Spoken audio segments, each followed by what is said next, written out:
அண்ணா IAS academy சாதனையாளர்களின் சங்கம்.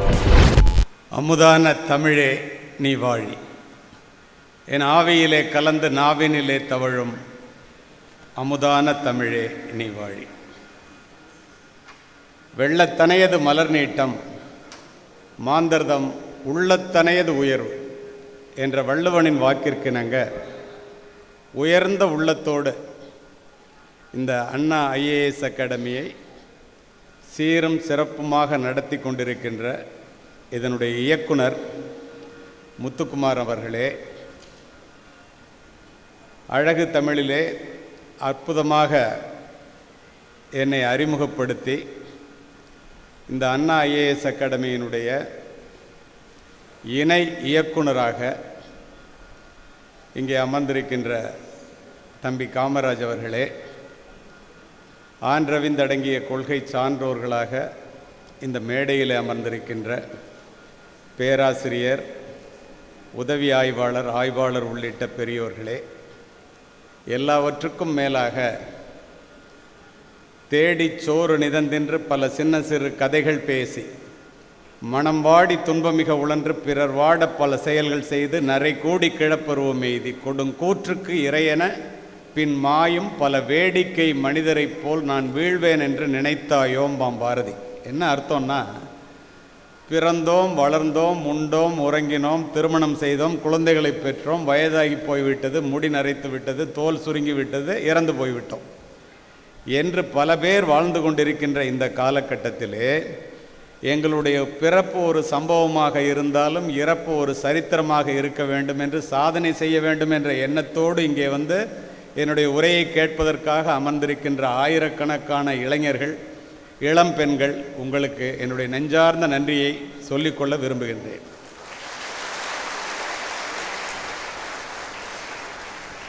உள்ளபடியே யாருக்கு பேச வேண்டும், என்ன பேச வேண்டும் என்று முத்துக்குமாரும் காமராஜ் அவர்களும் என்னை சந்திக்க வந்திருந்த போது நான் கேட்டேன். 14 வருஷமாக இந்த அகாடமியை நடத்திட்டு இருக்கோம் சார்.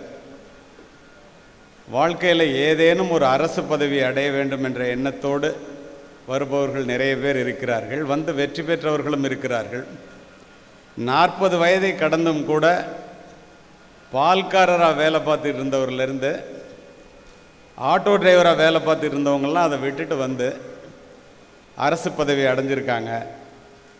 இளைஞர்கள் நம்மால் முடியுமா என்ற கேள்விக்குறியோடு வாழ்க்கையை வாழ்ந்து கொண்டிருக்கிறார்கள். நீங்கள் வந்து பேசினால் நிச்சயமாக அவர்கள் சாதிப்பதற்குரிய வாய்ப்பு உண்டாகும் என்று நம்புகிறோம் என்று என்னை அழைத்தார்கள். அதன்படி உங்கள் முன் நிற்கின்றேன். நான் பேசுவதை நீங்கள் கவனமாக கேட்டால் நிச்சயமாக உங்களுடைய வாழ்க்கையிலே நீங்கள் இப்போது இருக்கின்ற நிலையிலிருந்து மேன்மையான நிலையை அடைய முடியும் என்று அறுதியிட்டு உறுதியாக கூறுவேன். அதோடு மட்டுமல்ல, இந்த இடத்திலே நான் உங்களுக்கு சொல்லிக்கொள்ள விரும்புவதெல்லாம், நீ என்னவாக வேண்டும் என்று நினைக்கிறாயோ அதுவாகவே ஆகிவிடுவாய். இதை நான் சொல்லலைங்க, சொல்கிறது விவேகானந்தர். எவ் உயிர் எப்படி எண்ணின அவ் உயிர்க்கு அப்படி அளித்தருள் அருட்பெருஞ்சோதி என்கிறார் ராமலிங்க அடிகளார். ஒவ்வொரு உயிரும் தான் என்ன வேணும், தனக்கு என்ன ஆகணும்னு நினைக்குதோ அதன்படியே ஆயிடுவாங்க. இதை சொல்கிறது ராமலிங்க சுவாமிகள். பூமியில் இருப்பதும் வானத்தில் பறப்பதும் புது புது உலகமும் போய் வரும் தூரமும் அவரவர் எண்ணங்களே. புரிகிற மாதிரி சொல்கிறது கண்ணதாசன். நீ எதை கேட்கிறாயோ அதைத்தான் வாழ்வு உனக்கு தருகிறது, அதனால் பெரிதினும் பெரிது கேள் பாரதி. நம்ம பெருசாக கேட்கறதில், பெருசாக எண்ணுவதில், பெருசாக சிந்திப்பதில் நமக்கு என்ன சிரமம்? நம்ம என்ன நினைக்கிறோமோ அதுதாண்டா நடக்கும் அப்படிங்கிறது எல்லாருக்கும் தெரியும். நம்ம என்ன கேட்குறோமோ அது கிடைக்கும் அப்படிங்கிறது நிதர்சனமான உண்மை. அதுக்கு பின்னாடி உங்களுக்கு உதாரணங்களை சொல்கிறேன். நினைப்பதிலும், நினைப்பதை பெரிதாக நினைப்பதிலும் நமக்கு என்ன சிரமம்? ஏழையாக இருக்கட்டும், பணக்காரனாக இருக்கட்டும், உயர்ந்தவனாக இருக்கட்டும், தாழ்ந்தவனாக இருக்கட்டும், எண்ணுகின்ற வாய்ப்பை கடவுள் எல்லோருக்கும் ஒரே மாதிரி கொடுத்திருக்கும் போது பெரிதாக சிந்திச்சு நம்மளால் முடியும்னு நம்புறதுல உங்களுக்கு என்ன கஷ்டம்? இதை ஏன் இந்த இடத்துல நான் பதிவு செய்கிறேன்னா, அருமை அரசு வேலைக்காக முயற்சியில் இருக்கின்ற இளைஞர்களே, இளம் பெண்களே, இந்த இடத்திலே இந்த நேரத்திலே நீங்கள் இப்போது இங்கு வந்து இப்படி அமைந்திருப்பதற்கு காரணம் உங்களுடைய மனமே, உங்களுடைய எண்ணமே. சொல்றது புத்தர், நான் இல்லை. ஒவ்வொருத்தரும் இன்றைக்கு நம்ம என்ன நிலையில் இருக்கிறோமோ அந்த நிலைக்கு காரணம் உங்களுடைய மனசு தான். நான் இந்த இடத்துல நிற்கிறேன்னா என்னுடைய மனது, இங்கே உட்காந்துருக்காங்க அப்படின்னா அவங்களுடைய மனது, அவங்களுடைய எண்ணம். அதனால தான் வள்ளுவர் சொல்கிறாரு, உள்ளுவதெல்லாம் உயர்வுள்ளல் மற்றது தள்ளினும் தள்ளாமை நீர்த்து. நினைக்கிறதெல்லாம் பெருசாக நினைடா, அது நடக்கலைன்னா கூட அந்த எண்ணத்தை மாற்றிக்காத. ஒரு நாள் இல்லைன்னா ஒரு நாள் நடக்கும். எப்படி? காண முயலெய்த அம்பிலும் யானை பிழைத்த வேலேந்தல் அரிது. காட்டுக்கு போய் முயலை குறி வைக்காதரா, யானையை குறிவை. ஒரு நாள் இல்லாவிட்டால் ஒரு நாள் அந்த வேழம் உன்னுடைய வேலுக்கு வீழ்ந்தே தீரும். சொல்றது யாரு? வள்ளுவர். உலகத்தில் பிறந்த ஜீவராசிகளிலேயே மிகப்பெரிய ஜீவராசி மனிதன். மனிதனுக்கு அந்த உயர்வை தருவது அவனுடைய சிந்தனை தான். சொல்றது யாரு? மாபெரும் ஆசிரியன் அரிஸ்டாட்டில் சொல்றான், சிந்தனைங்கிற ஒன்று இருக்கிறதுனால தான் மனிதர்கள் மற்றவர்களை விட உயர்ந்தவர்களாக பார்க்கப்படுகிறார்களே அன்றி வேறு காரணம் அல்ல. இதை யார் புரிஞ்சுக்கணும்? நம்ம புரிஞ்சுக்கணும். சரி, தமிழ் புத்தகங்களில் இப்படிலாம் சொல்கிறாங்க. நான் நூற்றுக்கணக்கான புத்தகங்களை உங்களைப் போல் உள்ளவர்களிடம் உரை நிகழ்த்துவதற்காகவே படிப்போம். ஆங்கில புத்தகங்கள் பக்கம் சென்றால், அருமை இளைஞர்களே, ஒரு மனிதனை உயர்த்துவது அவனுடைய சிந்தனை தான். ரூசோ, மனிதர்கள் தங்களுடைய எண்ணங்களுக்கு ஏற்பவே உயர்ந்த நிலையிலும் தாழ்ந்த நிலையிலும் வாழ்கிறார்கள். Emerson, whatever a mind of a man can conceive and believe he can achieve. Napoleon Hill, ஒரு மனிதன் தன்னுடைய மனதிலே இதை அடைந்தே தீர வேண்டும் என்று நினைத்தால் அவன் அடைந்தே தீருவான். சாதிச்சுட்டு சொல்றான், சும்மா இல்லை. When you really want something, the universe always conspire in your favor. அல்கமிஸ்ட்ங்கிற புத்தகத்தில் பவுலோ கவுலோ சொல்றாரு, ஒரு மனித மனம் இதை நாம் பெற வேண்டும் என்று உள்வாங்கி கருத்தரித்து விட்டால் அது குழந்தையாக பிறந்தே தீரும். அப்படின்னா என்ன அர்த்தம்? அவன் நினைக்கிறது முழுமையடைந்தே தீரும். இதை சொல்றது யாரு? மிகப்பெரிய எழுத்தாளர், ஆங்கில எழுத்தாளர். இப்போ இதில் இருந்து நம்ம தெரிஞ்சுக்கிறது என்ன? My dear youngsters, the sole author of your success is your mind. If you master your thoughts, you master your life. When you master your life, you master your destiny. விதியை மதியால் வெல்லலாம். எப்படி? நீங்கள் உங்களுடைய சிந்தனையிலே கவனம் வையுங்கள். அவைகள்தான் எண்ணங்களாக மாறுகின்றன. உங்களுடைய எண்ணங்களிலே கவனம் வையுங்கள். அவைகள்தான் வார்த்தைகளாக வெளிவருகின்றன. உங்களுடைய வார்த்தைகளிலே கவனம் வையுங்கள். அவைகள்தான் செயல்களாக மாறுகின்றன. உங்களுடைய செயல்களிலே கவனம் வையுங்கள். அவைகள்தான் பழக்கங்களாக மாறுகின்றன. உங்களுடைய பழக்கங்களிலே கவனம் வையுங்கள். அவைகள்தான் உங்களுடைய வாழ்க்கையையே புரட்டி போடுகின்றன. அத்துணையும் பிறக்கின்ற இடம் உன்னுடைய எண்ணம். இதை ஆழ்ந்து சிந்தித்து வாழ்க்கையிலே சாதித்த அத்துணை பேரும் இதை சொல்லியிருக்கிறார்கள். மொத்தமாக உள்வாங்கி பார்த்தீங்கன்னா, நீ நினைக்கிறது தான் நடக்கும், நீ எண்ணுவது தான் நடக்கும். கண்ணால் பார்க்காத ஒரு டார்கெட்டை எவனாலும் அடைக்க முடியுமா? சுட முடியுமா? அம்பால எய்ய முடியுமா? முடியாது. ஏன்? கண்ணாலே எங்கே இருக்குன்னே தெரியாது. அப்போ நீ நினைக்கவே இல்லைன்னா எப்படி நடக்கும்? நாங்களாம் நினைக்கிறோமே சார், நடக்குதா? நடக்கும். எப்படி? உங்களைப் போல காமராஜர் இப்போ இங்கே படித்தார் இல்லையா, ஒரு நாட்டுப்புறத்து ஏழை சிறுவனாக நான் இருக்கும்போது, உங்களை விட வறுமையான சூழ்நிலையிலே இருக்கும்போது, கொடிது கொடிது வறுமை கொடிது அதனினும் கொடிது இளமையில் வறுமை என்று இருந்த காலகட்டத்திலே என்னுடைய 5ஆம் வகுப்பு மட்டுமே படித்த என்னுடைய தந்தை என்னை அழைத்து கொண்டு சென்ட் ஜோசப் கல்லூரியிலே சேர்ப்பதற்காக, இப்போ நீங்கள் +2 பாஸ் பண்ணுற மாதிரி அப்போ SSLC, உங்களுக்காகவே இந்த பதிவு. மார்க் 500க்கு 481 மார்க் பார்த்தோன்னா சென்ட் ஜோசப் பிரின்சிபல் அட்மிஷன் தர்றேன்ட்டார். பக்கத்தில் உட்கார்ந்த ரெக்டர் கேட்டார், நீ எந்த ஊருனர்? நான் சொன்னேன், நான் தஞ்சாவூர் சார். தஞ்சாவூர்லேருந்து எப்போ திருச்சியில் சென்ட் ஜோசப்பில் வந்து படிப்பேன்னு கேட்டார். இல்லை சார், நான் டெய்லி ட்ரெயினில் வந்து படிச்சிருவேன்னார். அப்படிலாம் படிக்க முடியாது, ஹாஸ்டலில் தங்கணும், அப்போ தான் நீ படிக்க முடியும், உனக்கு நல்லதுக்கு சொல்கிறேன்னு உண்மையிலே நல்ல எண்ணத்தோடு சொன்னார். ஆனால் எங்கள் அப்பா வச்சுருந்தது வெறும் 300 ரூபா பணம், ஃபீஸுக்கு மட்டும்தான் பத்தும். ஹாஸ்டலுக்கு கட்ட 30 ரூபா கிடையாது. வேண்டாப்பா, இந்த காலேஜில் நம்ம படிக்க முடியாது, மன்னர் சரபோஜி அரசினர் கல்லூரின்னு தஞ்சாவூரில் இருக்குது, 320 ரூபா என்னுடைய மார்க்குக்கு ஸ்காலர்ஷிப் கிடைக்கும், நானும் படிக்கலாம், தம்பி தங்கைகளையும் படிக்க வைக்கலாம் என்று சொல்லிவிட்டு கனவுகளோடு அந்த கல்லூரிக்கு காலெடுத்து வைத்தவன் மதிப்பெண்கள் இருந்தும் பணம் இல்லாத காரணத்தினால் கண்ணீரோடு அந்த மரங்கள் அடர்ந்த சென்ட் ஜோசப் கல்லூரி வளாகத்தை பார்த்து கொண்டு வெளியேறியவன் நான். என்னுடைய தாயிடம் வந்து சொல்லும்போது, வறுமை சிறுமை அல்ல, வறுமையை நினைத்து பயந்து விடாதே, ஒவ்வொருத்தட்டையும் ஒரு திறமை இருக்குடா, மறந்துடாதேன்னு. நான் என்ன செஞ்சேன் தெரியுமா? படித்தேன். என்ன நடந்துச்சு தெரியுமா? எந்த சென்ட் ஜோசப் கல்லூரியிலே மதிப்பெண்கள் இருந்தும் பணம் இல்லாத காரணத்தினால் என்னால் படிக்க வாய்ப்பில்லாமல் வாய்ப்பை இழந்தோனோ, அதை போல நூற்றுக்கணக்கான கல்லூரிகள் இருக்கின்ற அந்த திருச்சி மாவட்டத்திற்கே மாவட்ட கண்காணிப்பாளராக மாறி அந்த கல்லூரியிலே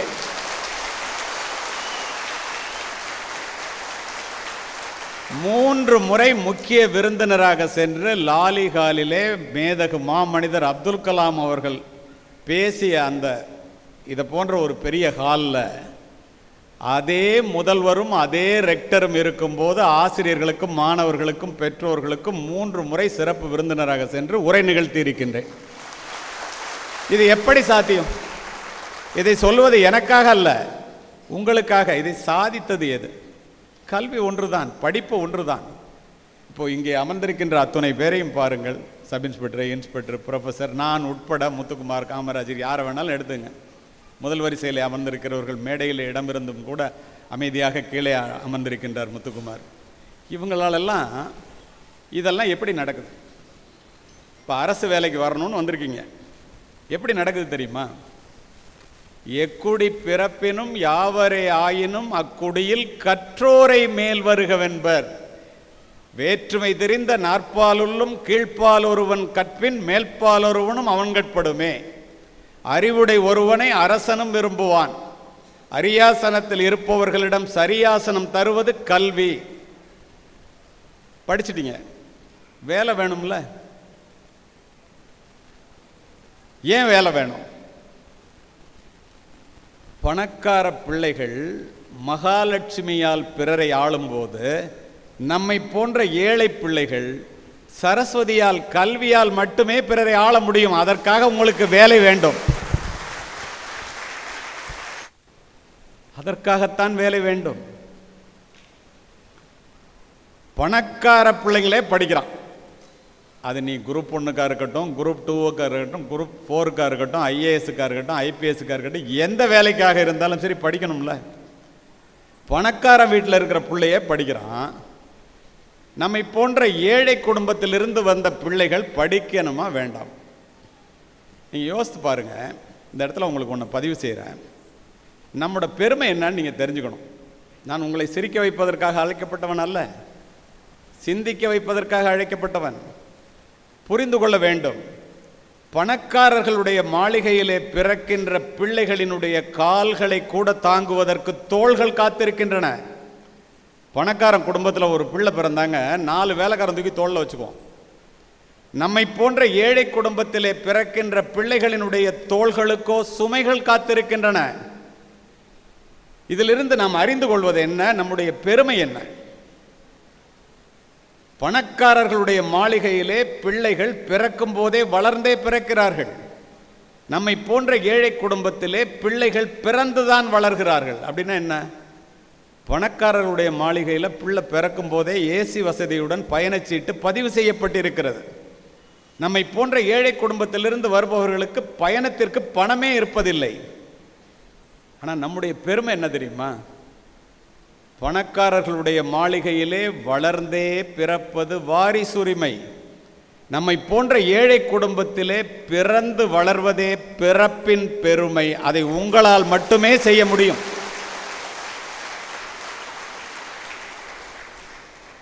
இதுக்கு தாங்க படிக்கணுங்கிறது.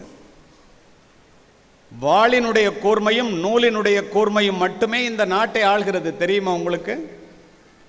காலப்போக்கிலே வாளினுடைய கூர்மை முனை மழுங்கி நூலினுடைய கூர்மை மட்டுமே விஞ்சி நிற்கின்றது. கூர்தீட்டப்படாத எதுவுமே முனைமழுங்கி போய்விடும். நம்முடைய மூளையும் அவ்வாறே. நம்முடைய மூளை கூர்தீட்டப்பட வேண்டும் என்றால் தொடர்ந்து நல்ல புத்தகங்களை படிக்க வேண்டும். நீங்கள் எந்த துறையை தேர்வு செய்கிறீர்களோ அதற்கான படிப்பை தொடர்ந்து படித்து கொண்டே இருக்க வேண்டும். ஐஏஎஸ் ஐபிஎஸ் போறீங்கன்னா நூலகத்தை உபயோகப்படுத்தியே ஆக வேண்டும். குரூப் 1 போறீங்கன்னா படித்தே ஆக வேண்டும். பொது அறிவை பெற்றே ஆக வேண்டும். அதுக்கு என்ன செய்யணும்? எல்லாரும் அறிவாளியாக இருந்தாக்க ஜெயிச்சிடலாம்னு நினைக்கிறீங்க. எல்லாருக்கும் அறிவாளி ஆகணும்னு ஆசையும் இருக்கு. எல்லாராலையும் அறிவாளியாக ஏன் ஆக முடியல? அருமை மாணவ செல்வங்களே, நீங்கள் வேலை தேடுறவங்களா இருந்தாலும் மாணவர்கள்னு சொல்கிறது தான் எனக்கு மகிழ்ச்சி. ஏன் அப்படி சொல்கிறேன்னா, உங்களுக்கு எத்தனை பேருக்கு தெரியும்னு தெரியல, மாணவ செல்வங்கள் இளைஞர்கள் படிக்கணும்னு நான் நிறைய அறிவாளி ஆகணும்னு சொல்கிறதுக்கு என்ன செய்யணுங்கிறதையும் சொல்கிறேன். நமக்கு நிறைய ரோஜா பூக்கள் வேண்டும் என்றால் நிறைய ரோஜா செடிகளை நட வேண்டும். நமக்கு நிறைய அறிவு வேண்டும் என்றால் நிறைய பாடங்களை நிறைய புத்தகங்களை படிக்க வேண்டும். நீரளவே ஆகுமாம் நீராம்பல், தான் கற்ற நூலளவே ஆகுமாம் நுண்ணறிவுண்டான். திரும்ப திரும்ப அதை சொல்கிறதுக்கு காரணம், நீ எவ்வளவுக்கு எவ்வளவு படிக்கிறியோ அவ்வளவுக்கு அவ்வளவு தாண்டா உனக்கு அறிவு. இப்போ காமராஜ் சொன்னார் என்னை அறிமுகப்படுத்தும் போது, கற்றோர்க்கு சென்ற இடமெல்லாம் சிறப்புனர். அது ஒரு நல்ல வார்த்தை, எல்லாரும் சொல்கிற வார்த்தை. அதனுடைய உண்மையான செய்யுள் என்ன தெரியுமா? நற்றாமரை களத்தில் நல்லெண்ணம் சேர்ந்தார் போல் கற்றாரை கற்றாரே காமுருவர் கற்பிலா மூர்க்கரை மூர்க்கர் முகப்பர் முதுகாட்டில் காக்கை உகக்கும் பிணம். நல்லா கேளுங்க. நற்றாமரை குளத்தில் நல்லெண்ணம் சேர்ந்தார் போல். தாமரை பூத்த தடாகத்தில் தாமரை பூவும் அன்னப்பறவையும் சேர்ற மாதிரியான் எது? உங்களை போன்ற படித்தவர்கள் நிறைந்த அவையிலே என்னை போன்ற படித்தவன் ஒன்றாக சேருவது தாமரை பூவும் அன்னப்பறவையும் சேர்ற மாதிரியான்.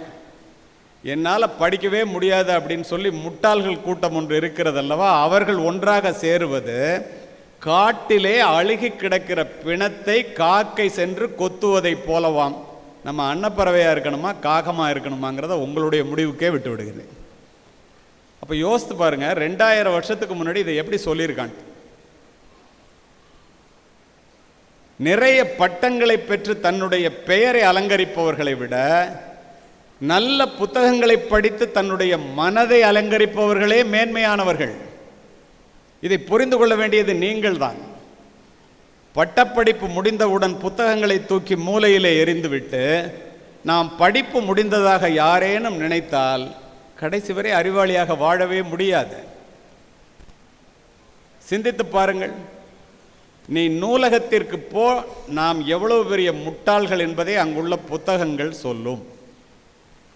அணுகுண்டு கூட ஒரு முறைதான் ஓசையுடன் வெடிக்கும். ஆனால் புத்தகங்கள் திறக்கும் போதெல்லாம் ஓசையின்றி வெடிக்கும்.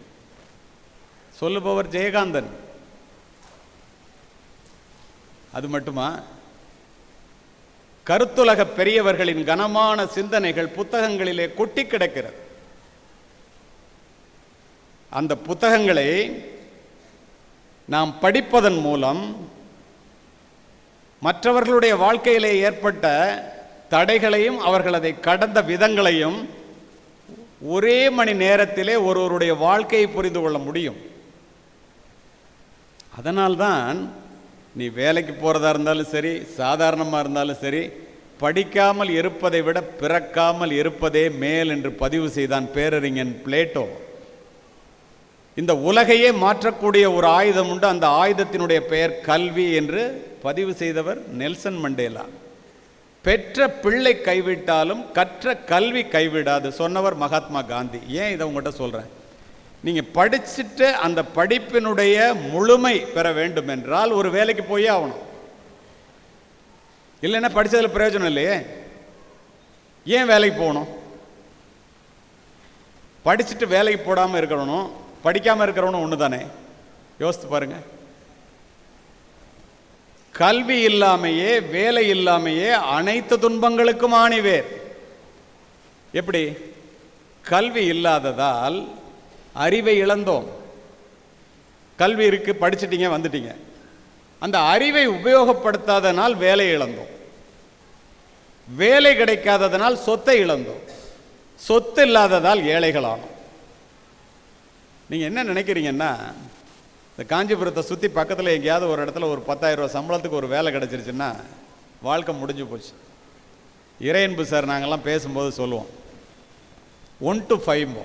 அது என்ன 1 to 5ன்னா, ஒரு கல்யாணம் பண்ணிக்க வேண்டியது, 2 குழந்தைகளை பெற்றெடுத்து கொள்ள வேண்டியது, ஒரு 3 bedroom உள்ள ஒரு ஃப்ளாட்டை இஎம்ஐயில் வாங்கிக்க வேண்டியது பேங்க் லோனில், ஒரு 4 wheeler காரு அதுவும் பேங்க் லோனில் வாங்கிக்க வேண்டியது, ஒரு 5 digitல 10,000 ரூபாயில் ஒரு சம்பளம் வாங்கிக்க வேண்டியது. வாழ்க்கை பூரா இஎம்ஐ கட்டியே செத்து போகுது. நிறைய பேரினுடைய வாழ்க்கை இப்படித்தான் முடிகிறது. ஆனால் ஒரு அரசு பதவியை நீங்கள் பெற்றுவிட்டால், இப்போ நான் ஒரு அரசு பதவியை பெற்றுட்டேன். இப்போ உள்ள சூழ்நிலைகள் மாறும் என்ற நம்பிக்கையோடு இதை நான் சொல்கிறேன். நான் இப்போ ரிட்டையர்ட் ஆகிட்டேன். 2 விஷயத்தை அந்த இடத்துல சொல்கிறேன். நான் இப்போ ரிட்டையர்ட் ஆனதுக்கப்புறம் ஒரு அரசு பதவியில் இருந்ததுனால எனக்கு என்ன பென்ஷன் இருக்கும்? யாராவது ஒருத்தர் சொல்லுங்களேன். ரிட்டையர்ட் ஆகி போயாச்சு. ரிட்டையர்ட் ஆனதுக்கப்புறம் எனக்கு என்ன பென்ஷன் வரும்?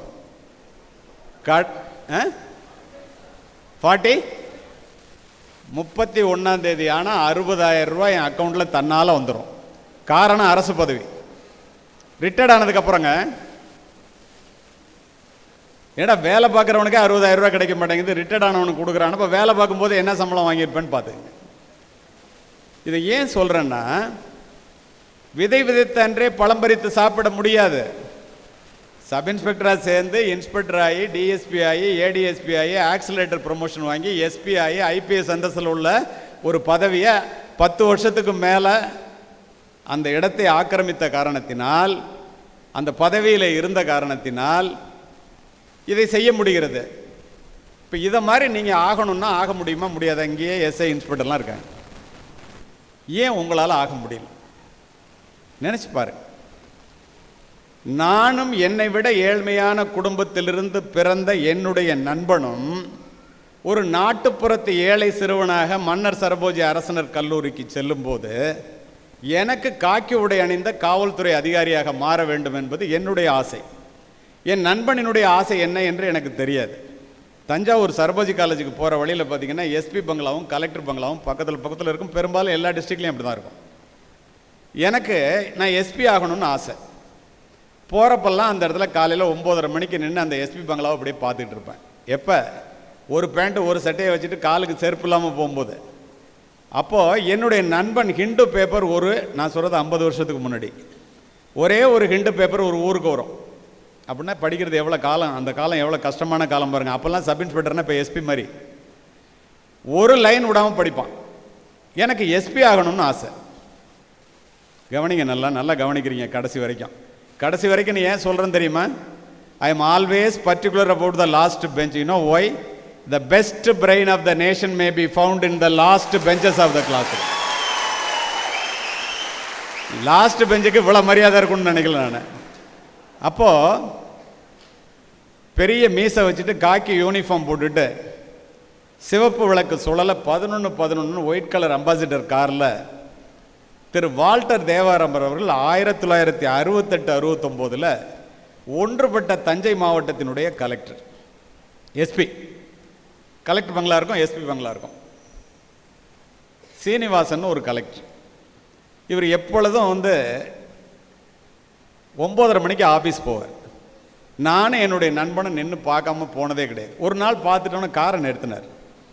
ஏன்டா 2 பையலும் தினம் 9:30 மணிக்கு இங்கே நிற்கிறியே, நீ காலேஜுக்கு போறியா இல்லையான்னு எனக்கு சந்தேகமாக இருக்குது, ஏன்டா நிற்கிறீங்கன்னாரு. கதவை திறந்துட்டு இறங்கிட்டார். என் ஃப்ரெண்டு பயந்துட்டான். நான் உடனே சொன்னேன், சார் உங்களை மாதிரி ஆகணும்னா என்ன சார் பண்ணணும், இதெல்லாம் நீங்கள் தெரிஞ்சுக்கிறதுக்கு தான் என்னை அழைச்சிட்டு வந்து முத்துக்குமார் பேச வைக்கிறாரு. உடனே என்ன மாதிரி ஆகணுமா, பரவாயில்லையே பெருசாக திங்க் பண்ணுறியே, சொன்ன வார்த்தையை பாருங்கள், பெருசாக திங்க் பண்ணுறியே அப்படின்னு சொல்லிவிட்டு, நீ போய் என்சிசியில் சேர், நீ போய் ரைஃபிள் கிளப்பில் சேர். இப்போ காமராஜ் அறிமுகப்படுத்தும் போது சொன்னார்ல 3 முறை தங்கப்பதக்கம் அகில இந்திய அளவில், நீங்கள் கைத்தட்டினீங்கல்ல, அதுக்கு காரணம் நான் இல்லை, அவர் போட்ட பிச்சை.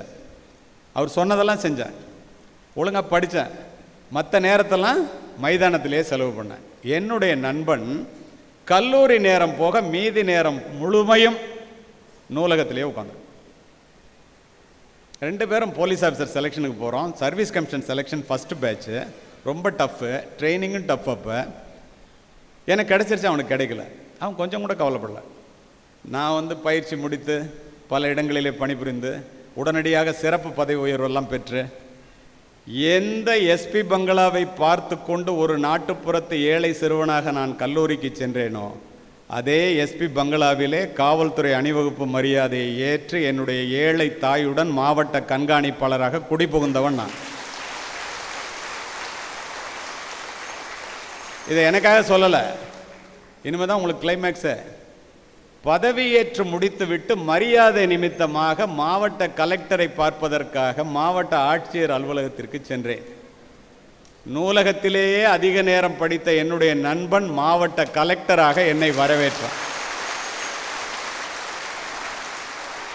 நீங்கள் யோசித்து பாருங்கள், ஒழுங்காக படிக்க வேண்டிய காலகட்டத்தில் படித்து மைதானத்தில் வேர்வை சிந்தி இந்த மாதிரி எல்லாம் சொல்கிறதெல்லாம் கேட்டு ஒருத்தன் நடந்தான்னா, என்ன மாதிரி ஏழ்மையான குடும்பத்திலேருந்து வந்தவன் ஒரு மாவட்டத்தினுடைய எஸ்பியாகவும், என்னை விட ஏழ்மையான குடும்பத்திலேருந்து வந்தவன் கலெக்டராகவும் ஆகும்போது உங்களால் ஏங்க குரூப் 1லேருந்து குரூப் 4க்குள்ளே எதையாவது ஒன்றை ஏன் பாஸ் பண்ண முடியாது?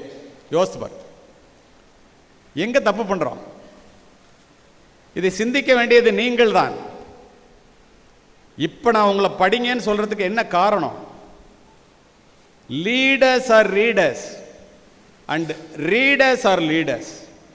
Today a reader, tomorrow a leader. You can take it from me. படிப்பு என்ன பண்ணும் தெரியுமா? வேலைக்காக நீங்கள் படிக்கிற படிப்பே சொல்கிறேன்.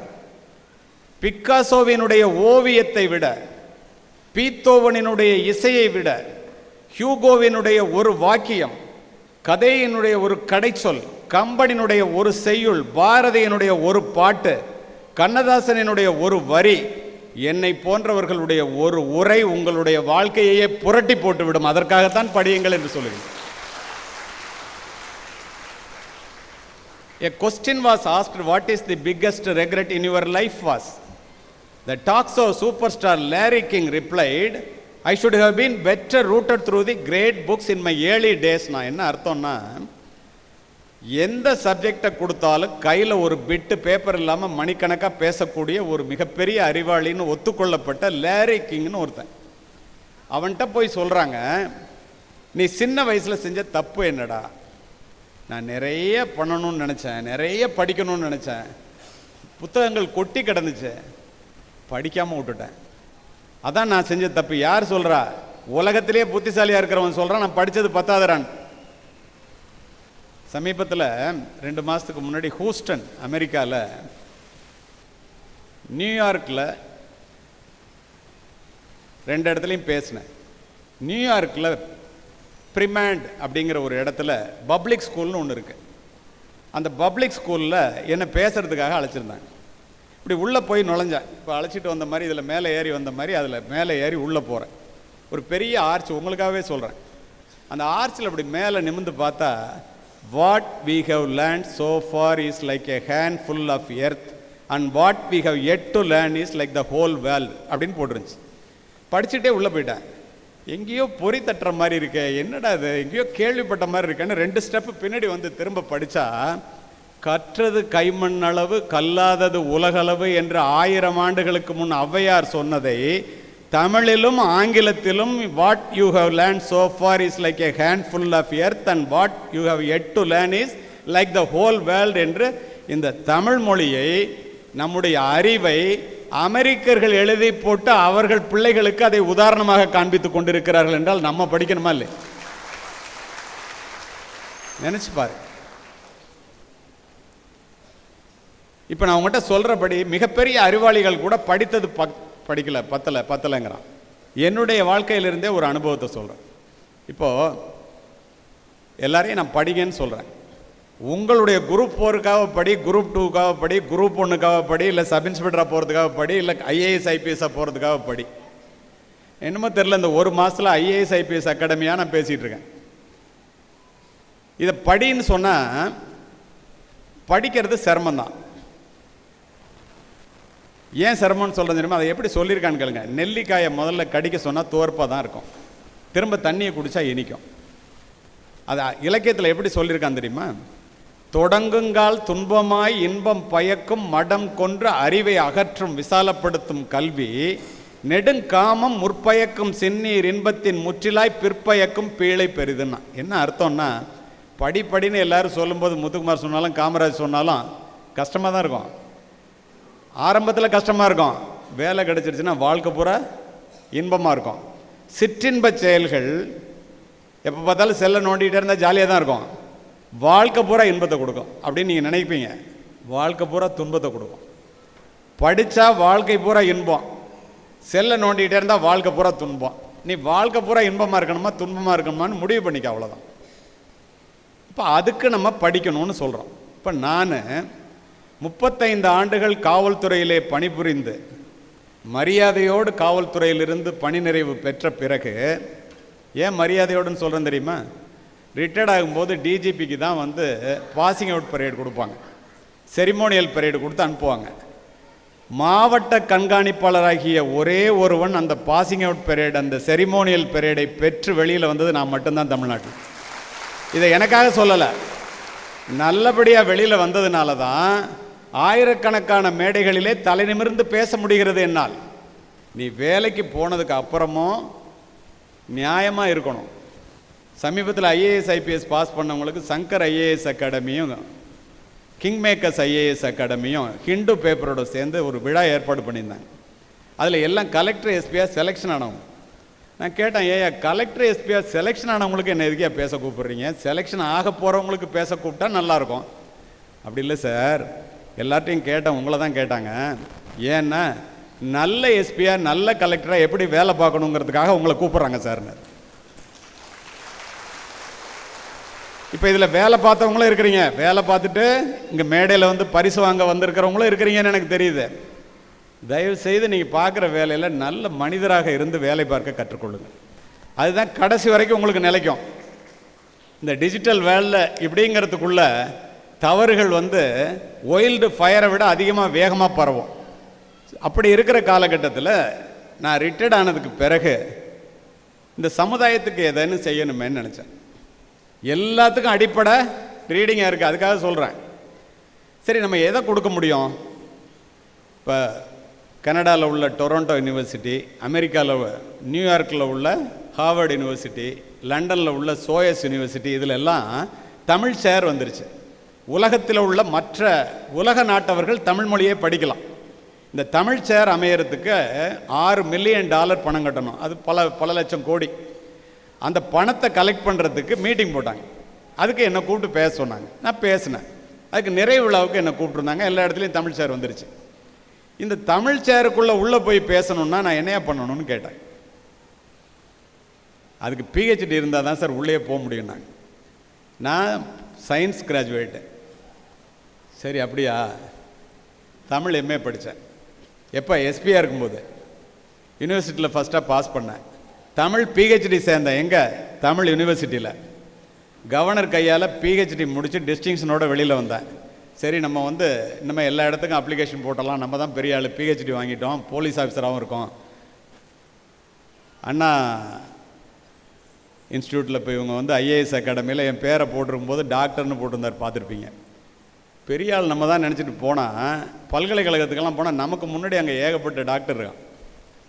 சரி, எப்பட்றா இதில் ஜெயிக்கிறது? இது பெரிய அறிவார்ந்த ஃபீல்டு. அப்போ தான் தெரிஞ்சு நான் உங்கள்கிட்ட குறிப்பிட்டேனே, புத்தகங்களோடு உண்டு உறங்கி உயிர்த்தெழுந்து நிறைய பட்டங்களை பெற்று தன்னுடைய பெயரை அலங்கரிப்பவர்களை விட நிறைய புத்தகங்களை படித்து தன்னுடைய மனதை அலங்கரிப்பவர்கள் சொல்லுவதையே இந்த சமுதாயம் கேட்கிறது அப்படின்னு தெரிஞ்சுக்கிறதுக்கு அவ்வளோ கஷ்டப்பட வேண்டியதாக இருந்துச்சு. இன்று உலகம் முழுவதும் சென்று உரை நிகழ்த்துகின்றேன். இப்போ உங்கள் முன்னால் உரை நிகழ்த்திட்டு இருக்கேன். இத்துணைக்கும் காரணம் என்னன்னு நினைக்கிறீங்க? இந்த படிப்பு ஒன்று தான். இதை தவிர வேறு ஒன்றுமே இல்லை. எல்லாரும் படிக்கிறீங்க, எல்லாருக்கும் வேலை கிடைக்கிறது இல்லை. ஏன்? சிந்தியுங்கள். எல்லாருமே படிக்கிறோம். குரூப் 4 எடுத்துங்களேன், அல்ல குரூப் 2 எடுத்துங்களேன். எல்லாரும் படிக்கிறோம். சில பேர் மட்டும் ஜெயிக்கிறாங்க, சில பேரால் ஜெயிக்க முடியல. ஏன் தெரியுமா? டிஸ்கவரி சேனல் எத்தனை பேர் பார்த்துருப்பீங்கன்னு தெரியல. அந்த டிஸ்கவரி சேனலில் ஒரு சிங்கம் மானை விரட்டிக்கிட்டு போகும். போய் கழுத்தை பிடிச்சி கொண்டு வந்து சாப்பிடும். உங்களுக்காகவே சொல்கிறேன். நம்ம நினைப்போம் சிங்கம் வலிமையானது, மான் வலிமை குறைவானது. ஒரு தடவை விரட்டிட்டு போனால் சிங்கம் மானை பிடிச்சிட்டு வந்து சாப்பிட்றோம். நண்பர்களே, ஒரு மானை ஒரு சிங்கம் பிடிக்க வேண்டும் என்றால் 9 முறை சராசரியாக விரட்டினால்தான் ஒரு முறை அந்த சிங்கம் வெற்றி பெறுகிறது. இந்த இடத்துல நம்ம யோசிக்க வேண்டியது என்னன்னா, வலிமை குறைவான மான் வலிமை அதிகமான சிங்கத்திடம் இருந்து 8 முறை தப்பி விடுகிறதே ஏன் தெரியுமா? சிங்கம் ஓடுவது உணவுக்காக, மான் ஓடுவது உயிருக்காக. உங்களுடைய வேலை தேடுகின்ற வேட்கை உயிருக்கான ஓட்டமாக இருந்தால் நிச்சயமாக நீங்கள் வெற்றி அடைவீர்கள். உணவுக்கான ஓட்டமாக இருந்தால் வெற்றி பெற முடியும். பரவாயில்ல, நல்லா புரிஞ்சுக்கிறீங்க. Survival of the fittest.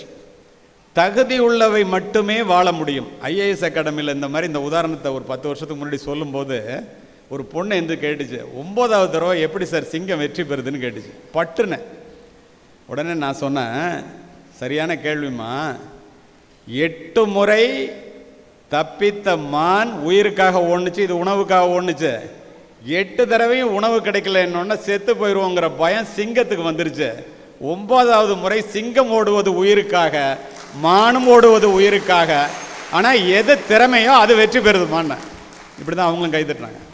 அப்போது நம்முடைய லட்சிய வேட்கை என்பது உயிருக்கான ஓட்டமாக இருந்தால் மட்டுமே நீங்கள் எந்த பரீட்சையாக இருந்தாலும் வெற்றி பெற முடியும். அது குரூப் 4 இருந்தாலும், குரூப் 2 இருந்தாலும், குரூப் 1 இருந்தாலும், ஐஏஎஸ்ஸாக இருந்தாலும், ஐபிஎஸ்ஸாக இருந்தாலும். இதை மனதிலே பதிய வைத்துக் கொள்ளுங்கள். சரி, பெரிய எண்ணம் இருந்தால் தான் ஜெயிக்க முடியுது. இந்த படிப்பினுடைய அவசியத்தை தெரிஞ்சால் தான் படிக்க முடியுது. அன்னன்னைக்கு நம்ம நிச்சயமாக ஜெயிக்கணும்னு நினச்சிக்கிட்டு தான் எல்லாரும் இங்கே உட்காந்துருக்குறீங்க. ஆனால் நிறைய பேரால் ஜெயிக்க முடியாமலே போகிறதுக்கு என்ன காரணங்கிறத படித்தவர்களாகவே பார்க்கின்றேன். ஒரு இன்டலெக்சுவல் க்ரௌடுகிட்ட வேலை பார்த்துட்டு இருக்கேன், பேசிகிட்டு இருக்கேன் நான். அதனால் நான் இதை ஆங்கிலத்தில் சொல்லணும்னு நினைக்கிறேன், திரும்ப தமிழ்லையும் சொல்கிறேன். சமீபத்தில் ஒரு புத்தகம் படித்தேன். அறிவார்ந்த இளைஞர்களிடம் பேசி கொண்டிருக்கின்றேன். புத்தகத்தினுடைய பெயர் டை எம்டி. எழுதியவருடைய பெயர் டாட் ஹென்றி. யார் வேணாலும் அந்த புத்தகத்தை வாங்கி படித்து பார்க்கலாம். அதில் அவர் கேட்குறாரு, இந்த மாதிரி உட்கார்ந்துருக்கிற மக்களை பார்த்து, what to you think the most valuable land in the world? உலகத்திலேயே விலை மதிக்க முடியாத இடம் எது? கேள்வி. ஒருத்தன் எந்திரிச்சு சொல்கிறான், அமெரிக்காவில் நியூயார்க்கில் மேன்ஹாட்டன், ரெட்டை கோபுரம் அங்கே தான் இருக்குது, ட்வின் டவர்ஸ். உலக பொருளாதாரத்தையே நிர்ணயிக்கிற இடம் இது. Culturally, commercially, financially biggest place, பெரிய கோடீஸ்வர இடம். அது தாண்டா உலகத்திலேயே விலை மதிக்க முடியாத இடம் அப்படின்னு சொல்கிறான். அந்த ஆத்தர் டாட் ஹென்றி சொல்கிறாரு, நோ.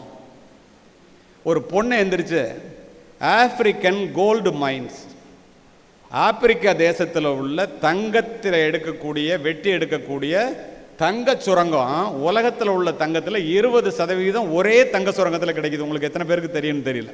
அதுதான் விலை மதிக்க முடியாத இடம். அதையும் நோன்னு சொல்லிடுறான். இன்னொருத்த எந்திரிச்சு சொல்கிறான், யுஏஇ, யுனைடெட் அரப் எமிரேட்ஸ். என்னது? குவைத்தில் இருந்து சவுதி அரேபியா வரைக்கும் ஓமன் வழியாக தோன்ற இடத்துல எல்லாம் பெட்ரோல் கிடைக்குது, உலகத்தில் விலை மதிக்க முடியாத இடம் அது தாண்டாங்க. அதையும் இல்லைன்னுறான். பின்ன எது தாண்டா நீ சொல்கிறான்னு கேட்குறான். அவன் சொல்கிறான், the most valuable land in the world is the graveyard. சுடுகாடுங்கிறான். என்னடா சுடுகாட்டை சொல்கிறான் இவன் அப்படின்னா பதில் சொல்கிறான் அவன். இப்போ தாமஸ் ஆல்வா எடிசன் இதோ எரிகிறதே, பிரபஞ்சத்தினுடைய பிரம்மாண்ட தேவையான மின்சார பல்பை கண்டுபிடிக்கணும்னு நினச்சான், கண்டுபிடிச்சிட்டு செத்து போயிட்டான். ரைட் சகோதரர்கள் விமானத்தை கண்டுபிடிக்கணும்னு நினச்சாங்க, கண்டுபிடிச்சிட்டு செத்து போயிட்டாங்க. ஐன்ஸ்டீன் தியரி ஆஃப் ரிலேட்டிவிட்டியை கண்டுபிடிக்கணும்னு நினச்சாரு, கண்டுபிடிச்சிட்டு செத்து போயிட்டார். இப்போ நான் எஸ்பி ஆகணும்னு நினச்சேன், எஸ்பி ஆகிட்டேன். பேச்சாளர் ஆகணும்னு நினச்சேன், நாடறிந்த நல்ல தமிழ் பேச்சாளர் ஆகணும்னு நினச்சேன், பேச்சாளர் ஆகிட்டேன் அப்படின்னு நினைக்கிறேன். சரியா? இதெல்லாம் நினச்சதெல்லாம் செஞ்சிடறோம். இதை மாதிரி இதை விட திறமையை, இதை விட அறிவை வச்சுட்டு இங்கே உட்காந்துருக்கிற நிறைய பேர் செய்யணும்னு நினச்சி செய்யாமலே செத்து போனவன்லாம் சுடுகாட்டில் இருக்காண்டா. இதை விட அற்புதமான எண்ணங்கள், அறிவு, திறமை எல்லாம் தூங்கிட்டு இருக்கான் சுடுகாட்டில். அதனால உலகத்திலே விலை மதிக்க முடியாத இடம் சுடுகாடுடாங்க. அப்போ கடைசியாக சொல்கிறதான் முக்கியம். Don't go to your grave with your best work inside you, choose to die emptyங்கிறான். சுடுகாட்டுக்கு நீ என்ன சாதிக்கணும்னு இந்த உலகத்துக்கு வந்தியோ அதை சாதிக்காமல் செத்து சுடுகாட்டுக்கு போயிடாதரா, தயவு செய்து இங்கேயே செஞ்சுட்டு செத்து போடாங்கிறான். எப்படி அற்புதமான வார்த்தை பாருங்கள். இப்போ நான் சொல்கிறேன், உங்களுக்கு புரிகிற மாதிரி சொல்கிறேன். நான் என்ன செய்கிறேன்னு சொல்கிறேன். I looked into the mirror every day morning and asked myself, if I die today, whether would I do what I am about to do today? நான் இன்னைக்கு இறந்து போகிறதா இருந்தால் இன்றைக்கு நான் என்ன செய்வனோ அதை தான் செய்வேனா அல்லது வேற எதையாவது செய்வேனான்னு கண்ணாடியை பார்த்து ஒவ்வொரு நாளும் நான் கேட்குறேன். ஏன்? Sometimes remembering if I will be dead soon is the most powerful tool which I have ever encountered to make big choices in my life. நம்ம சீக்கிரமே செத்து போனோம்னா என்னெல்லாம் செய்ய முடியாமல் முக்கியமான விஷயம் போயிடுமோ அதெல்லாம் இப்போவே நம்ம செஞ்சிடணும் அப்படிங்கிறதுக்கு இந்த மாதிரியான சிந்தனைகள் தான் வலிமையை கொடுக்கின்றன. இறந்து போகிறோம்னு நினைக்கிறதெல்லாம் துக்கங்கிறதெல்லாம் அமங்கலம், அதெல்லாம் பேசக்கூடாதுன்னு யாரும் நினைக்காங்க. கண்டிப்பாக எல்லோரும் ஒரு நாள் போய் தான் ஆகணும். ஆளுக்கு ஒரு தேதி வச்சு ஆண்டவன் அழைப்பான். அப்போ யார் அழுதால் அவனுக்கு என்ன காரியம் முடிப்பான். உலகாண்ட மன்னவரும் மற்றெல்லாரும் உயிரிறங்கும் போதில் இதை கொண்டு சென்றார். நிலமென்றால் 6 அடி தான், அதற்கு மேலே நெருப்பிலிட்டால் சாம்பல் அன்றி மீதம் ஏதோன்ட்டான். இரவல் தந்தவன் கேட்கின்றான், அது இல்லை என்றால் அவன் விடுவானா? உறவை சொல்லி அழுவதினாலே உயிரை மீண்டும் தருவானான்னு போயிட்டான். மனிதன் நினைப்பதுண்டு வாழ்வு நிலைக்கும் என்று இறைவன் நினைப்பதுண்டு பாவம் மனிதன் என்றுன்னு கண்ணதாசன் எழுதி வச்சுட்டு போயிட்டாரு. அப்போது போகிறதுக்குள்ளே நம்ம நினச்சதை செஞ்சுட்டு போகணுன்னு அந்த எண்ணம் கொடுக்கும். அதுக்கு என்ன செய்யணும்? How much work did you do today will make you proud of tomorrow. இன்னைக்கு நீ செய்கிற வேலை நாளைக்கு இந்த சமுதாயத்தில் உனக்கு மரியாதையை உண்டாக்கி கொடுக்குமா? கொடுக்காது. நல்ல வேலையை செய்கிறியா இல்லையா? Did you make progress on what matters most to you? இன்றைக்கு நீ செய்கிற வேலை உனக்கு வாழ்க்கையில் முன்னேற்றத்திற்கு அதிக தேவை எதுவோ அதில் நேரத்தை செலவு பண்ணுறியா இல்லையா? ஒவ்வொரு நாளும். ஏன்? Greatness emerges when you consistently choose to do the right thing even when it is uncomfortable. இப்போது முந்தா நாள் மத்தியானம் புறப்பட்டு ஊட்டி கலெக்டருடைய அழைப்பின் பேரில் ஊட்டி புத்தக திருவிழாவில் பேசிட்டு நைட்டு 2 மணிக்கு இறங்கினேன். முந்தா நேற்று 4 மணிக்கு புறப்பட்டு 2 மணி நேரம் தூங்கிட்டு மகரிஷி வித்யா மந்திர் மாங்காட்டில் நேற்று பேசுகிறேன். அங்கே முடியறதுக்கே 11 மணி ஆயிடுச்சு. ட்ராவலே 6 மணி நேரம். நேற்று நைட்டு புறப்பட்டு அங்கேருந்து நைட்டு 11:30 மணிக்கு உங்கள் ஊருக்கு காஞ்சிபுரத்துக்கு காலையில் எந்திரிச்சு பார்க்க மற்ற மீட்டிங்கு வர்றவங்கள பார்த்துட்டு, காமராஜ் முத்துக்குமார் வந்தவங்கள பார்த்துட்டு, உங்கள்கிட்ட பேசுகிறதுக்கு படிச்சுட்டு இப்போ வந்து உங்கள்கிட்ட பேசிகிட்டு இருக்கேன். ஏன் இதை சொல்கிறேன்? 70 வயதில் நான் வந்து இந்த வேலையை இப்படி செய்யும்போது 25 வயசில், 35 வயசில், 45 வயசில் வாழ்க்கையில் ஜெயிக்கணும்னு நினைக்கிறவங்க நீங்கள் எப்படி வேலை பார்க்கணும், எப்படி உழைக்கணுங்கிறத உங்களுடைய முடிவுக்கே விட்டு விடுகிறேன். சிந்தித்து பாருங்கள். Did you make progress on what matters most to you? என் வேலை என்ன? ஆயிரக்கணக்கான இளைஞர்களை சந்தித்து அவர்களுக்கு உரை நிகழ்த்தி இந்த சமுதாயத்திலே ஒரு நல்ல மாற்றத்தை உருவாக்க வேண்டுகின்ற வேலையை மட்டுமே பார்த்து கொண்டிருக்கின்றேன். எது உனக்கு முக்கியமோ அதை செய். நம்ம என்ன செய்கிறோன்னா, we have stopped unleashing our best work each day. தினம் நம்மகிட்ட இருக்கிற திறமையை வெளிப்படுத்துவது, திறமையை அதிகப்படுத்தி கொள்வதை நாம் நிறுத்திவிட்டோம். அதுதான் உண்மை. இப்போ நான் பேசுகிறேன், ஒரு பெரிய தன்னம்பிக்கை உரையாக உங்களுக்கு இருக்கும்னு நான் நினைக்கிறேன். நீங்களும் உங்கள் கேட்குறத பார்த்தா அது மாதிரி நினைக்கிறீங்க. ஆனால் what ever may be the positive thinking in the world will not amount to any thing unless without decisive action. இன்னும் உங்களுக்கு புரிகிற மாதிரி சொல்லணும்னா, 1% இன்ஸ்பிரேஷன், 99% பெர்ஸ்பிரேஷன். பெர்ஸ்பிரேஷன்னா வேர்வை. பேசுறது 1% இன்ஸ்பிரேஷனை கொடுக்கும் உங்களுக்கு. ஆனால் நீங்கள் உழைக்கிறீங்க பாருங்கள், 99%. அதுதான் உங்களுக்கு வெற்றியை கொடுக்கும். வியர்வையின் வெற்றி. நல்லா புரிஞ்சுக்கங்க, எவனுமே உழைக்காமல் வெற்றி பெற்றதாக இந்த உலகத்தில் சரித்திரம் இல்லை. இதை தெரிந்து கொள்ள வேண்டியது நீங்கள் தான். அப்போது எவ்வளவு உழைக்கணும், எவ்வளவு படிக்கணும் அப்படிங்கிறத நீங்கள் யோசித்துக்கங்க. இப்போ நான் உங்களை பார்க்குறேன். ஐ see something in you. I don't know what it is. You have to find it out. You and I are unique, but all of us have something special that makes you beautiful. Do you know what makes you special? When you find it out, you are successful. என்ன அர்த்தம்? நான் இங்கிருந்து மேடையில் நின்று கொண்டு மேலே அமர்ந்திருப்பவர்களையும் கீழே அமர்ந்திருப்பவர்களையும் பார்த்து உரை நிகழ்த்துகிறேன். உங்களுடைய முகத்தை பார்க்கும்போது உங்கள் ஒவ்வொருவரிடத்திலும் ஏதோ ஒரு திறமை ஒளிந்திருப்பதை நான் பார்க்கிறேன். அது என்ன என்று எனக்கு தெரியாது. அது என்ன திறமை என்று உங்களுக்குத்தான் தெரியும். நீங்கள் தான் கண்டுபிடிக்க வேண்டும். ஆனால் நிச்சயமாக ஒவ்வொருவரிடத்திலும் ஒரு திறமை உண்டு. அந்த திறமையை நீ கண்டுபிடித்த மாத்திரத்திலேயே வெற்றி என்ற படியிலே, முதல் படியிலே காலெடுத்து வைக்கின்றாய். இது சத்தியம்.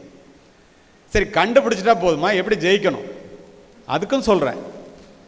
Take up an idea, make that one idea your life, think of it, dream of it, live on that idea. Let your brain, muscles, nerves and every part of your body be full of that idea. That is the way to success. என்று போயிட்டான். என்ன அர்த்தம்? Group 4 எழுத போகிறேன் sir, group 2 எழுத போகிறேன் sir, அல்ல group 1 எழுத போகிறேன் சார், இல்லை சிவில் சர்வீஸ் எழுத போகிறேன் சார்.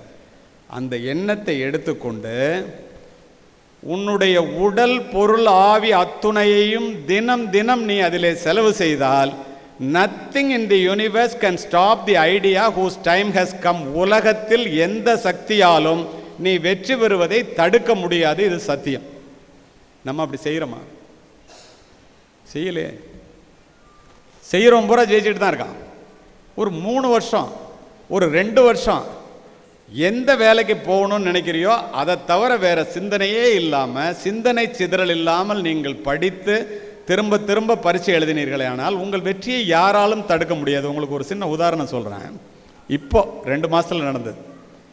ஜெய்ப்பூரில் நீட்டு ஜேஇ உங்கள் எல்லாருக்கும் தெரியும். டாக்டர் ஆகணுங்கிறவன் நீட்டு படிக்கிறான், ஐஐடியில் என்ஐடியில் போய் சேரணுங்கிறவன் ஜேஇ மெயின் எழுதி பாஸ் பண்ணி ஜேஇ அட்வான்ஸ் எழுதுகிறான். சுருக்கமாக சொல்கிறேன். இதில் இந்தியாவில் ஃபஸ்ட்டு வந்தவங்க எல்லாருக்கும் ப்ரைஸ் கொடுக்கறதுக்கு என்னையும் ஒரு தலைமைச் செயலாளரையும் ஜெய்ப்பூருக்கு அழைச்சிருந்தாங்க, ரிட்டையர்டான சீஃப் செக்ரட்டரி. நண்பர்களே, அங்கு சென்றவுடன் போய் பார்க்குறேன். வரிசையாக உட்காந்துருக்கான் எல்லாரும். எல்லாம் யார்? ஐஐடியில் இடம் வாங்கிட்டு உட்காந்துருக்கான். எனக்கு மிகப்பெரிய ஆச்சரியம். எப்படா நம்ம ஊரில் தமிழ்நாட்டில் ஃபஸ்ட்டு வர்றதுக்கே இவன் தண்ணி குடிக்கிறான், இவெல்லாம் இந்தியாவில் ஃபஸ்ட்டு வந்திருக்கான். உங்கள் ஊரில் விழுப்புரத்துலேருந்து செலெக்ஷன் ஆன பிரபஞ்சன் உட்பட. அப்போ இந்த நீட்டில் 720க்கு 711 மார்க் 2 வருஷத்துக்கு முன்னாடி, இப்போ 720க்கு 720 வாங்க ஆரம்பிச்சிட்டாங்க. காரணத்தோடு இந்த பதிவு. உன் பேர் என்னம்மான்னு கேட்டேன். கல்பனா குமாரின்னு சொன்னிச்சு. நான் கேட்டேன், உங்கள் அப்பா என்ன பண்ணுறாருன்னு கேட்டேன். இந்த இருக்காங்க பாருங்கள் சார், காக்கி சட்டை போட்டிருந்தார், ஆட்டோ டிரைவர் சார்னார். ஒரு ஆட்டோ ஓட்டுநருடைய ஒரு பெண் இந்தியாவிலே நீட் தேர்விலே தமிழகத்தில் அல்ல இந்தியாவிலே முதல் மதிப்பெண் பெற முடிகிறது. யோசிச்சு பாருங்க. பள்ளிக்கூடத்து ஆசிரியருடைய பையன் பிரணவ் கோயல்னு ஒருத்தன், காலேஜ் ப்ரொஃபஸர் அப்பா, அம்மா பேங்க்கில் வேலை பார்க்குறாங்க, கார்த்திகே குப்தான்னு ஒருத்தன். 360 மார்க்குக்கு ஜேஇ அட்வான்ஸில் 200 மார்க் வாங்கினா மெட்ராஸ் ஐஐடி கிடைக்கும், 210 மார்க் வாங்கினா பாம்பே ஐஐடி கிடச்சிரும். ஏன் ஐஐடின்னு சொல்கிறேன் தெரியுமா? நம்ம படிச்சுட்டு 10,000 ரூபா சம்பளத்துக்கு வேலைக்கு போகிறோம் பாருங்கள், அவன் படிச்சுட்டு ஒரே மாதத்தில் 21 வயசில் 10 லட்ச ரூபா சம்பளத்துக்கு வேலைக்கு போவான். உங்களை மாதிரி 100 பங்கு இல்லை, 1000 பங்கு, 10 லட்ச ரூபா சம்பளத்தில் வேலைக்கு போவான். அவனும் மனுஷன்தான், அவனும் நீங்கள் படித்த படிப்பு தான் படிக்கிறான். எனக்கு ஆச்சரியம், என்னடா எப்பட்றா பாஸ் பண்ண, எப்பட்றா 720 மார்க் வாங்கினா? 360க்கு 348 மார்க் வாங்கியிருக்கான் ஜேஇ அட்வான்ஸில். எங்கடா படிக்க போகிற? சார், ஒரு பொண்ணு ஸ்துதி கந்த்வாலான்னு மேத்ஸ் சயின்ஸு 2 பயாலஜிக்கு சேர்ந்த குரூப்பை எடுத்துகிட்டு என்னை எய்ம்ஸில் கூப்பிட்றாங்க சார், போகிறதான்னு முடிவு பண்ணலை, ஐஐடியில் கூப்பிட்றாங்க, போகிறதான்னு முடிவு பண்ணலை, நான் எம்ஐடி போகலாமான்னு. எம்ஐடினா எங்கேம்மா இருக்குன்னா அமெரிக்காவில் இருக்குது. அப்போ நம்ம பிள்ளைகளினுடைய தரம் எங்கே இருக்குது? அவங்களோட நீங்கள் போட்டி போடுறீங்க. அப்படி போட்டி போட்டுட்டு வெளியில் வந்துட்டீங்க. இப்போ இங்கே உள்ள இந்த தமிழ்நாட்டுக்குள்ளே போட்டி போட்டு நம்ம ஜெயிக்க முடியலன்னா தப்பு நம்மகிட்ட தானே. யோசித்து பாருங்கள். சரி, எங்கே தவறுறோம்? எந்த இடத்துல நீங்கள் தவறுறீங்க? ஆங்கிலத்தில் சொல்லுவான், spring has passed, summer has gone and the winter is here, but the song I mean to sing remain unsung. I have spent my days stringing and unstringing my weapon. Instrument. என்ன அர்த்தம் தெரியுமா? இன்னும் உங்களுக்கு புரிகிற மாதிரி தமிழில், இங்கிலீஷில் கொஞ்சம் தெளிவாக சொல்லிட்டு தமிழில் சொல்கிறேன். These words were about a man whose heart is filled with full of regret over the life half lived. The time to start building your legacy is today, not 10 years from today when you have more time. Reflect on what you want to create in this world, more importantly, and what you want to wish to leave this world when you are no longer here. Greatness comes from beginning something which does not end with you. என்ன அர்த்தம்னு சொல்லிடுறேன் கேளுங்க. இது ரவீந்திரநாத் தாகூரினுடைய ஒரு கவிதை வரி. வசந்த காலம் போய்விட்டது, கோடை காலம் கடந்து விட்டது, குளிர்காலமும் வந்து விட்டது, நான் பாட நினைத்த பாட்டை பாடாமலேயே சாகப் போகின்றேன். அரைகுறை வாழ்க்கை வாழ்ந்து தான் செய்ய நினைத்ததை செய்யாமலேயே சாகப் போகிறோமே என்று கடைசி காலத்திலே கதறிய ஒரு மனிதனுடைய பதிவு. அவன் என்ன சொல்கிறான்? நீ வாழும்போதே உனக்கு எது முக்கியம்னு நீ நினைக்கிறியோ அதில் நேரத்தை செலவு பண்ணிட்டேன்னா சாகும்போது நிம்மதியாக சாகிறடா. அப்புறம் செய்யலான்னு தள்ளி போட்டு, இப்போ நம்ம தள்ளி போடுறோம்ல, பரிச்சை இன்னும் கொஞ்ச நாள் இருக்குன்னு, 4 மாதம் இருக்குன்னு, 3 மாதம் இருக்குது, அப்புறம் படிக்கலான்னு தள்ளி போட்டுட்டு செய்யாமலேயே சாக போகிறாங்க. யோசித்து பாருங்கள் எவ்வளவு உண்மையான வார்த்தைகள் என்று. அப்போது நம்ம இதெல்லாம் செய்ய முடியாமல் போகிறதுக்கு காரணம், அடிப்படை காரணம் எதுவாக இருக்கு? நாளைக்கு செய்யலான்னு போகிறது. அப்போ நம்ம என்ன செய்யணும்? I want to be thoroughly used up before I die. The harder I work, the more I live. I want to enjoy my life. More importantly, the life is not a brief candle to me. It is a sort of a splendid torch. I want to make it burn as brightly as possible before handing it on to the future generation. என்ன அர்த்தம்? இந்த வாழ்க்கைங்கிறது எனக்கு ஒரு சின்ன candle இல்லைடா, மெழுகுவர்த்தி இல்லை, ஒளி பொருந்திய ஒரு விளக்கு. எவ்வளவுக்கு எவ்வளோ என்னால் அந்த வாழ்க்கையில் கஷ்டப்பட்டு நான் எதை அடைய நினைக்கிறேனோ அதை அடையிறதுக்காக தொடர்ந்து உழைச்சிட்டு என்னுடைய பிள்ளைகளினுடைய வாழ்க்கையை முன்னேற்றுவதற்கு என்ன செய்ய வேண்டுமோ அதை செய்து விட்டு செத்து போக விரும்புகிறேன். சொல்கிறது யாரு? ஜார்ஜ் பெர்னாட்ஸா சொல்கிறான். நம்ம வாழ்க்கை எப்படி இருக்கணுமா? when you were born you cried, others rejoiced. Live your life in such a way when you die you rejoice while the rest of the world cries. நினச்சி பாருங்கள், who will cry when you டைங்கிற புத்தகத்தில் Robin Sharma எழுதுகிற எழுத்து இது ஆக்சுவலாக ஒரு Sanskrit wordings.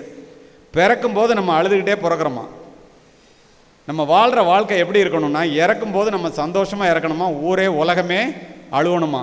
Abdul Kalam அவர்கள் செய்ததை போல செய்டாங்கிறான். பேசிகிட்டு இருக்கும்போதே செத்து போயிட்டார். அவர் யார்கிட்டயாவது சொன்னாரா எனக்காக போர்டு வச்சு கண்ணீர் அஞ்சலின்னு போடுங்கன்னு?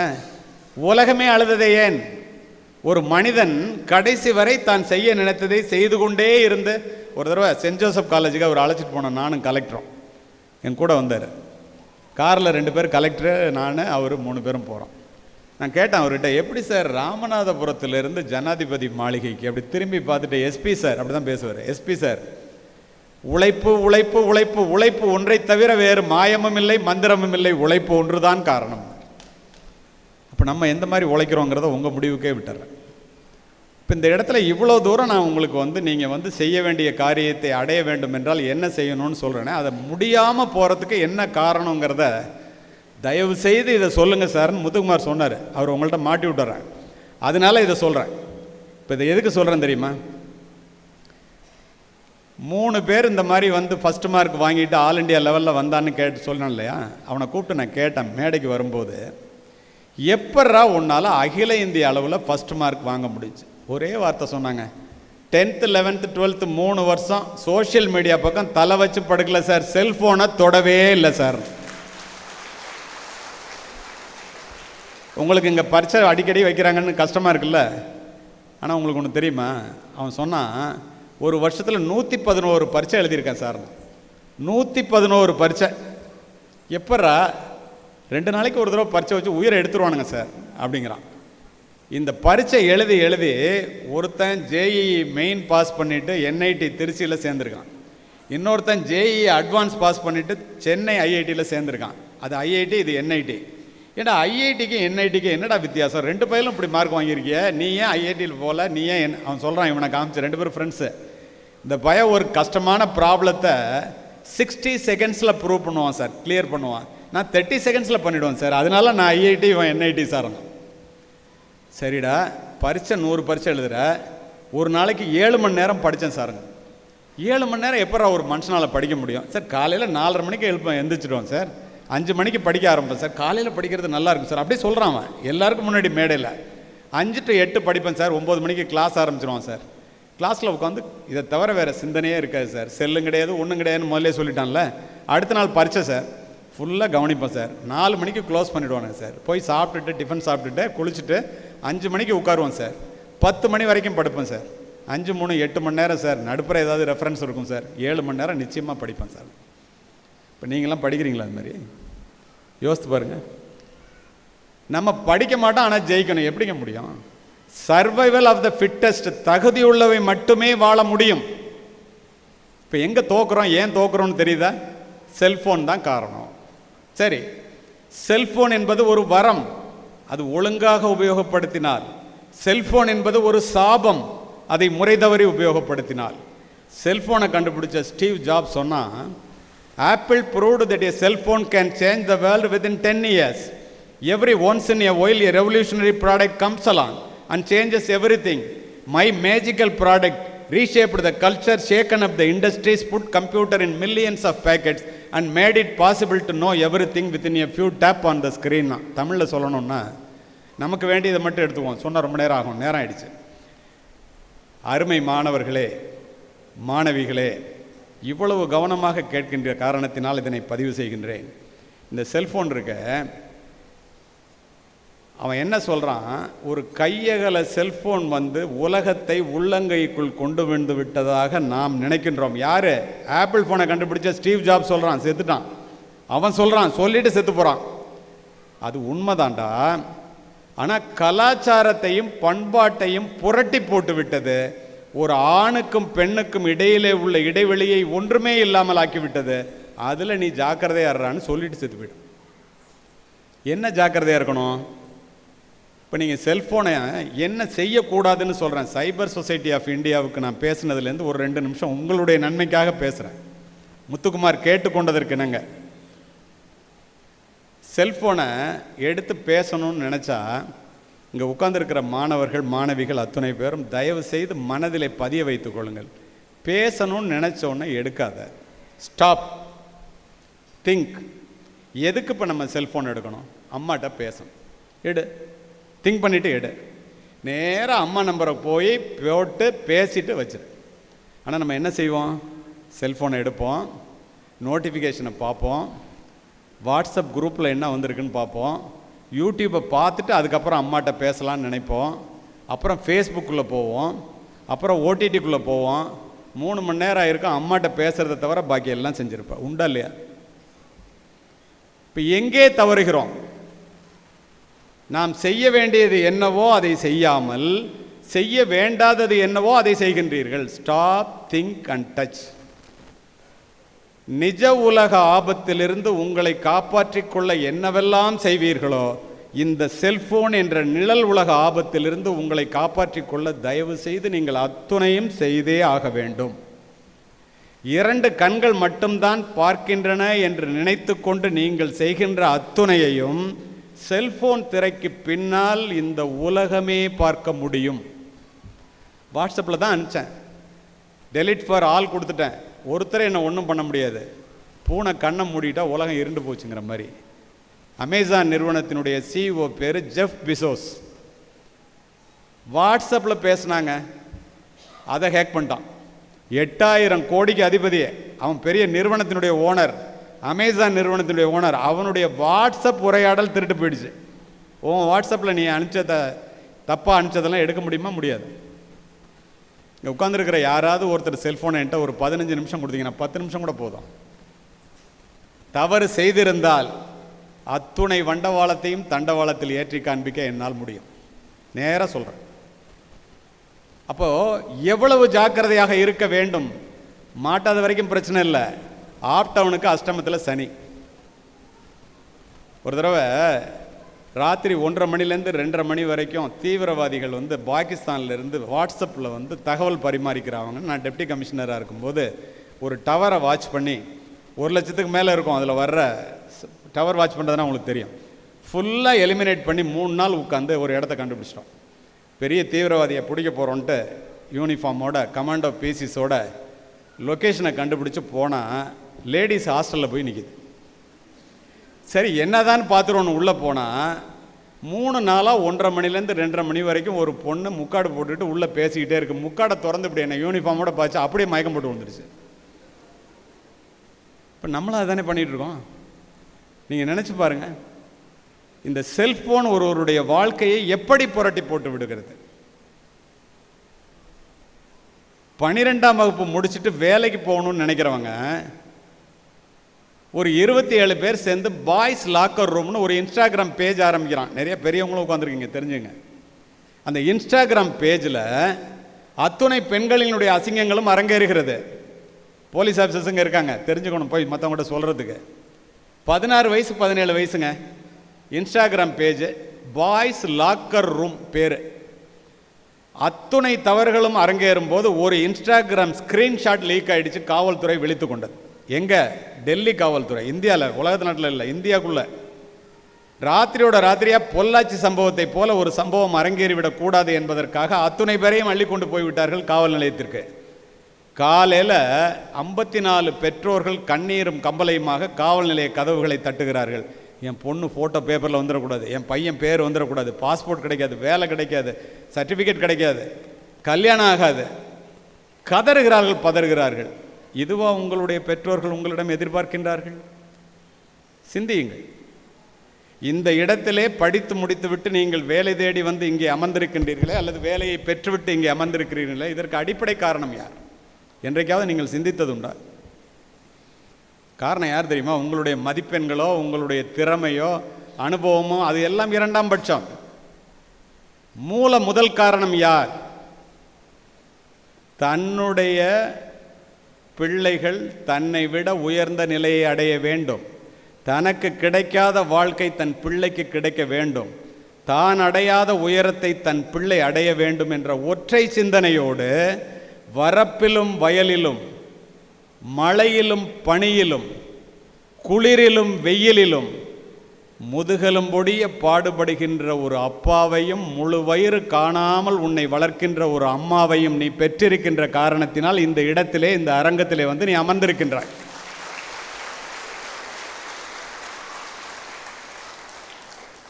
அந்த தாயிடம் நீ வீட்டிற்கு சென்ற பிறகு கேட்டுப்பார், உனக்கு என்னம்மா வேணும்? பையன்கிட்ட சொல்லுவாங்க, எனக்கு என்னடா வேணும்? நீ ஒரு நல்ல வேலைக்கு போயிட்டானா, அதுவும் அரசு வேலைக்கு போயிட்டானா நிம்மதியாக சாவண்டா. பொண்ணுகிட்ட சொல்லுவாங்க, ஒரு வேலைக்கு போயிட்டானா ஒரு நல்ல மாப்பிள்ளைகிட்ட உன்னை கையை பிடிச்சி கொடுத்துட்டு நான் செத்து போவேன், நான் உலகம் முழுவதும் சென்று உரை நிகழ்த்துவான். நான் அறிந்த உண்மை என்ன தெரியுமா? ரொம்ப கவனமாக கேட்குறீங்க, ஆழ்ந்து கேட்குறீங்க, அதனால இதை சொல்கிறேன். உலகத்திலேயே தனக்காக சொத்து சேர்க்காத அப்பாவும் தனக்காக சமைக்காத அம்மாவும் இந்தியாவை தவிர எந்த நாட்டிலும் இல்லை என்பதை தயவு செய்து தெரிந்து கொள்ளுங்கள்.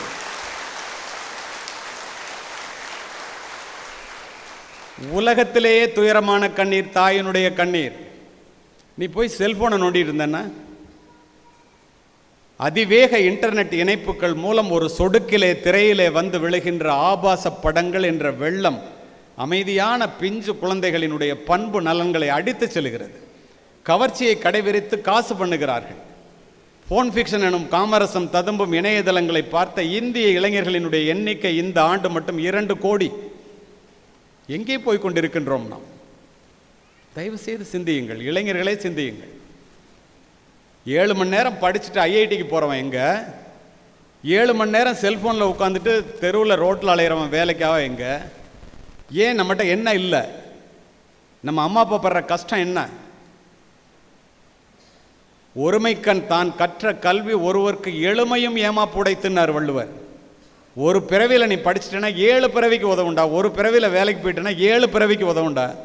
எங்கள் தாத்தாவோட அப்பாவுக்கு கையெழுத்து போட தெரியாது, எங்கள் அப்பாவுக்கு கையெழுத்து தான் போட தெரியும். 5வது மட்டுமே படித்தவங்க. நான் ஒரு கிராஜுவேட், போஸ்ட் கிராஜுவேட். என்னுடைய பிள்ளைகளை டாக்டர் ஆக்கினேன். எல்லாரும் என்னை தவிர என் வீட்டில் எல்லாரும் டாக்டர், பிஜி முடித்தவங்க. என்னுடைய பேர பிள்ளைகள் பிட்ஸ் பிலானிலையும் என்ஐடிலையும் இருக்கும். 6 தலைமுறை ஆகுது ஒழுங்காக உழைச்சி வாழ்க்கையில் நான் சம்பாரித்து நிம்மதியாக அமைதியாக நம்ம வாழணும்னா. இதை ஏன் சொன்னேன் தெரியுமா? நீங்கள் ஒன்றை செய்ய வேண்டியதை இப்போ செய்யலைன்னா உங்களுடைய உழைப்பு, உங்களுடைய பெற்றோர்களுடைய கனவு மட்டும் வீணாவதில்லை, உங்களுடைய மூதாதையர்களினுடைய கனவுகளையும் உழைப்பையும் தியாகத்தையும் வீணாக்குகிறீர்கள் என்று அர்த்தம். எல்லா நலனும் ஈந்திடும் கல்வி இல்லா வீடு இருண்ட வீடென்க, படிப்பிலார் நிறைந்த குடித்தனம் நரம்பில் துடிப்பிலார் நிறைந்த சுடுகாடென்க, அறிவே கல்வியாம் அறிவிலா குடும்பம் நெறிகாணாமல் நின்றபடி விழுந்துட்டு போயிட்டான். வீட்டில் அம்மா அப்பாவுக்கு வசதி இருக்குன்னு புள்ள படிக்காமல் இருந்து ஒரு வேலைக்கு போகாமல் இருந்தால் அந்த தலைமுறை நின்னபடி விழுந்துருமா. ஏழை பிள்ளையா இருந்து படித்து வேலைக்கு போயிட்டோன்னா ஆலமரத்தை போல விழுது விட்டு வளருமா. எப்படி இருக்கணும்னு நீயே முடிவு பண்ணிக்க. இந்த செல்ஃபோனில் இவ்வளவு மோசம் நடக்கிறதுக்கு காரணம், இந்த செல்ஃபோன் எப்படி வடிவமைக்கப்படுகிறது என்பதையும் நீங்கள் தெரிந்து கொள்ளுங்கள். கொஞ்சமாவது அதில் ஜாக்கிரதையாக இருக்கணும், கண்டிப்பாக ஜாக்கிரதையாக இருக்கணும்னு நினைப்பீங்க. எப்படி வடிவமைக்கப்படுகிறது தெரியுமா? நீங்கள் என்ன பண்ணுறீங்கன்னு ஸ்டாட்டிஸ்டிக்கல் அண்ட் டைனோஸ்டிக்கல் மேகசின் ஒன்று அமெரிக்காலேருந்து வருது. 15 நாளைக்கு ஒரு தடவை அந்த மேகசின் வரும். அதில் அவன் சொல்கிறான், இந்திய இளைஞர்கள், இந்திய பெரியவர்கள் ஒரு நாளைக்கு பெரியவர்கள் 150 முறையும் இளைஞர்கள் 300 முறையும் செல்ஃபோனை எடுத்து நோண்டுறாங்க, நோட்டிஃபிகேஷனை பார்க்குறாங்க. ஒரு நாளைக்கு 300 முறை சராசரியாக. இதை விட கூடவும் இருக்கலாம், குறைச்சும் இருக்கலாம். இளைஞர்கள் ஒரு நாளைக்கு 3 மணி நேரத்திலிருந்து 6 மணி நேரம் செல்ஃபோனிலே தொலைக்கிறார்கள். ஒருத்தன் 6 மணி நேரம் 7 மணி நேரம் படிக்கிறான், ஒருத்தன் 6 மணி நேரம் 7 மணி நேரம் தொலைக்கிறான். எவன் வாழ்க்கையில் முன்னேறுவான், எவன் வாழ்க்கையில் முன்னேற மாட்டான் யோசித்து. சரி, இது மாதிரி நடக்கிறது செல்ஃபோன் உங்களை உபயோகப்படுத்துதா அல்லது செல்ஃபோனை நீங்கள் உபயோகப்படுத்துகிறீங்களா? யோசித்து பாருங்கள்.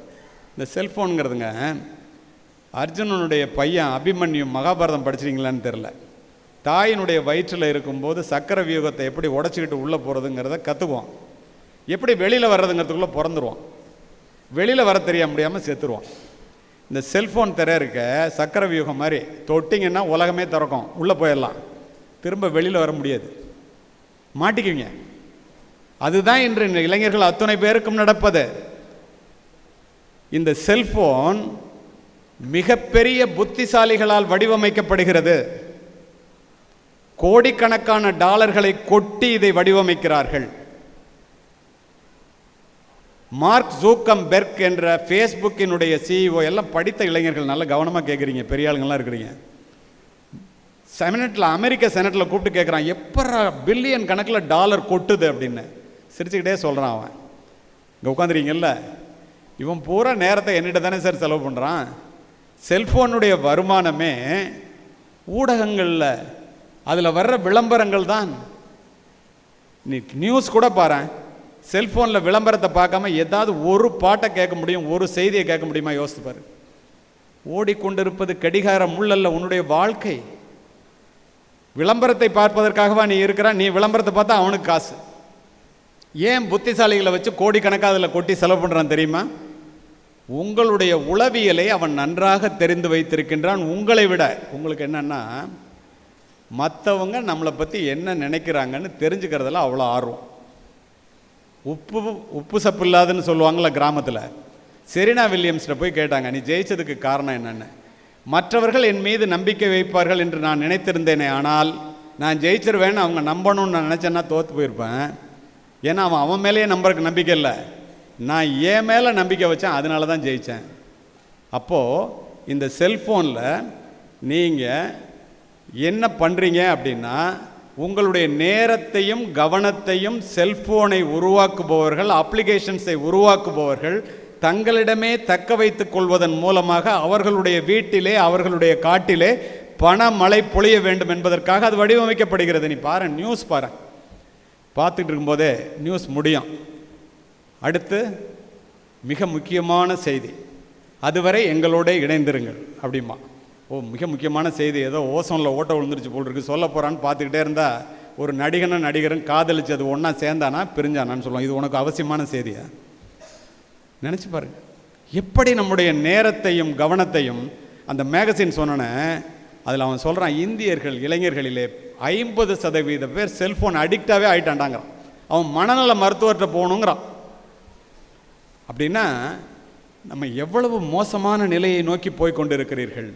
நீங்கள் வாழ்க்கையிலே ஜெயிக்காமல் இருப்பதற்கு மூல காரணம், இங்கு அமர்ந்திருக்கின்றவர்களை நேரடியாக சொல்லுகின்றேன், நீங்கள் ஒரு நிமிடமானாலும் 7 மணி நேரமானாலும் யாரெல்லாம் செல்ஃபோனிலே நேரத்தை செலவு செய்கிறீர்களோ, செல்ஃபோனிலே நேரத்தை செலவு செய்வதை தவிர்த்து அதை உங்களுடைய படிப்பிலே புத்தகங்களின் பக்கம் திருப்பினீர்கள் என்றால், நாளைக்கு இங்கே இருக்கின்ற அத்துணை பேரும் இந்த மேடையில் ஏறி உங்களுடைய வேலைக்குரிய உத்தரவை பெற முடியும் என்பது சத்தியம்.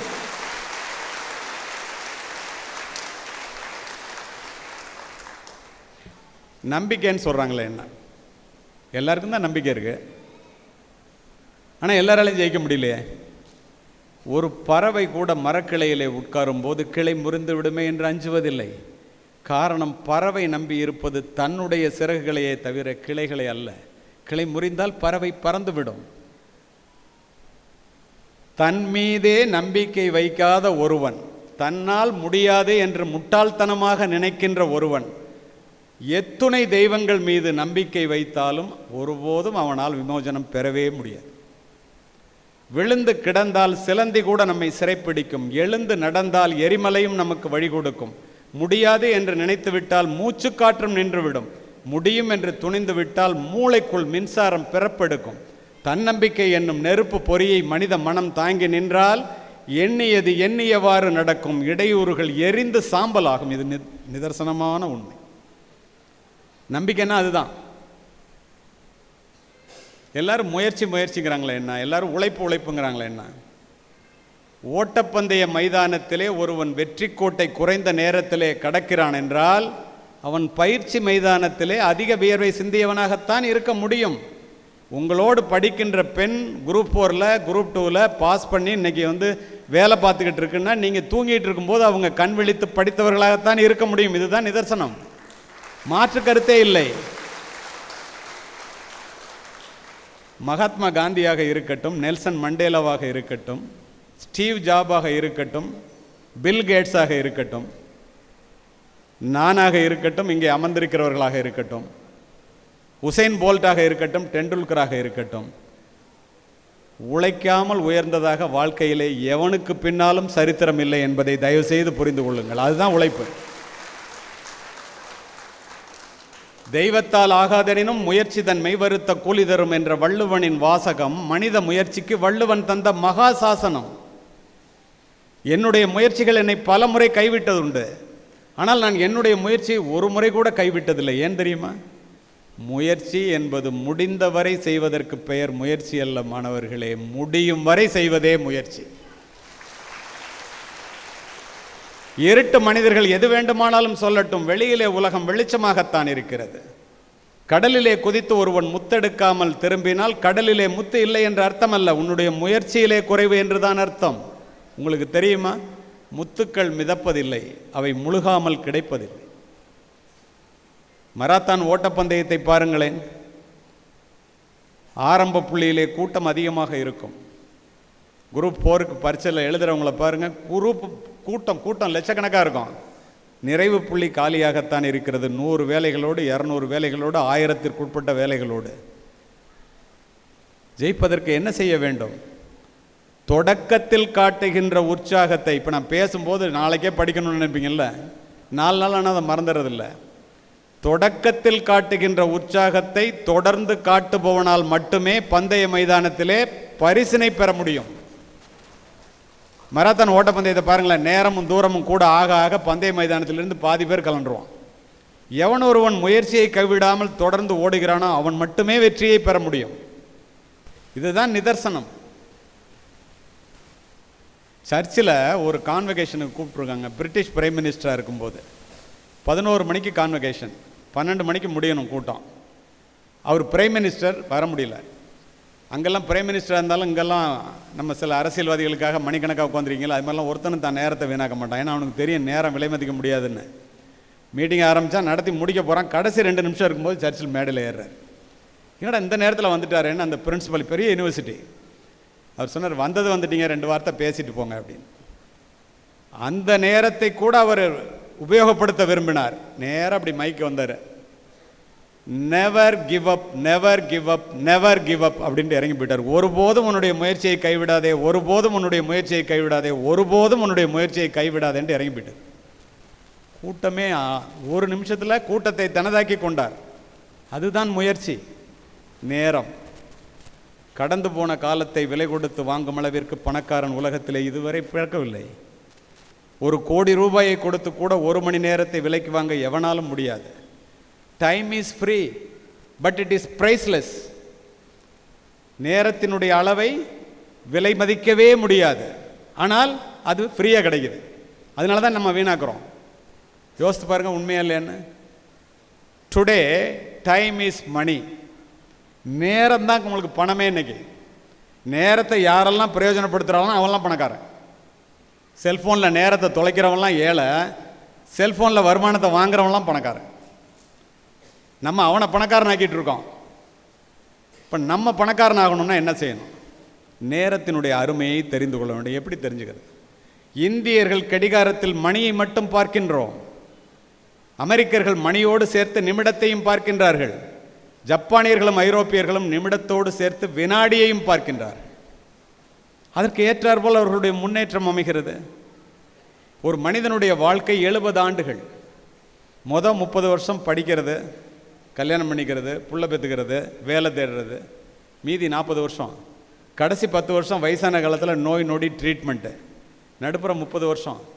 ஒரு வருஷத்துக்கு 365 நாள். 30 வருஷத்துக்கு 10,950 நாள். 950 நாள் ட்ராவலில் போயிடும். 10,000 நாள், 5,000 நாள் தூக்கத்தில் போயிடும். மீதமுள்ள 5,000 நாட்களை ஒரு மனிதன் எப்படி உபயோகித்தான் என்பதை வைத்தே வாழ்க்கையிலே நீ பிறந்ததிலே அர்த்தம் உண்டா இல்லையா என்பதை இந்த உலகமே தீர்மானிக்கிறது என்பதை தயவு செய்து இந்த மேடையில் இருந்து நான் சொல்லுகிறேன், தெரிந்து கொள்ளுங்கள். இதுதான் நிதர்சனம். ஒரு மாதத்தினுடைய அருமை குறை மாதத்தில் பிள்ளை பெற்ற பெண்ணுக்குத்தான் தெரியும், உனக்கு எனக்கும் தெரியாது. ஒரு வாரத்தினுடைய அருமை வார பத்திரிகை ஆசிரியருக்குத்தான் தெரியும். ஒரு பத்திரிகை ஒரு தொடர் எழுதிட்டு அடுத்த வாரம் உடனே வந்துடும். ஒரு மணியினுடைய அருமை குரூப் 1 பரீட்சையில் போய் நீங்கள் எழுதும்போது பரீட்சையில் உட்காந்து எழுதுறவனுக்கு தான் ஒரு மணியோட அருமை என்னன்னு தெரியும். ஒரு நிமிடத்தினுடைய அருமை 1 நிமிடத்தில் விமானத்தையோ அல்லது ட்ரெயினையோ கோட்டை விட்டவனுக்கு தான் தெரியும். ஒரு வினாடியினுடைய அருமை, ஒரு வினாடி கண்ணயர்ந்ததினால் விபத்திலே கையையோ காலையோ இழந்தவனை போய் கேட்டு பாருங்க. அந்த ஒரு வினாடிங்க, நான் ஒன்றும் சரியாக இருந்தேன்னா என் கையே போயிருக்காதுமா, காலே போயிருக்காதுமா. ஒரு மைக்ரோ செகண்டோட அருமை ஒலிம்பிக்கில் ஓடுற உசைன் போல்ட்டுக்கு தான் தெரியும். அது எத்தனை கோடின்னு உனக்கு எனக்கும் தெரியாது. அதுதான் நேரத்தினுடைய வலிமை.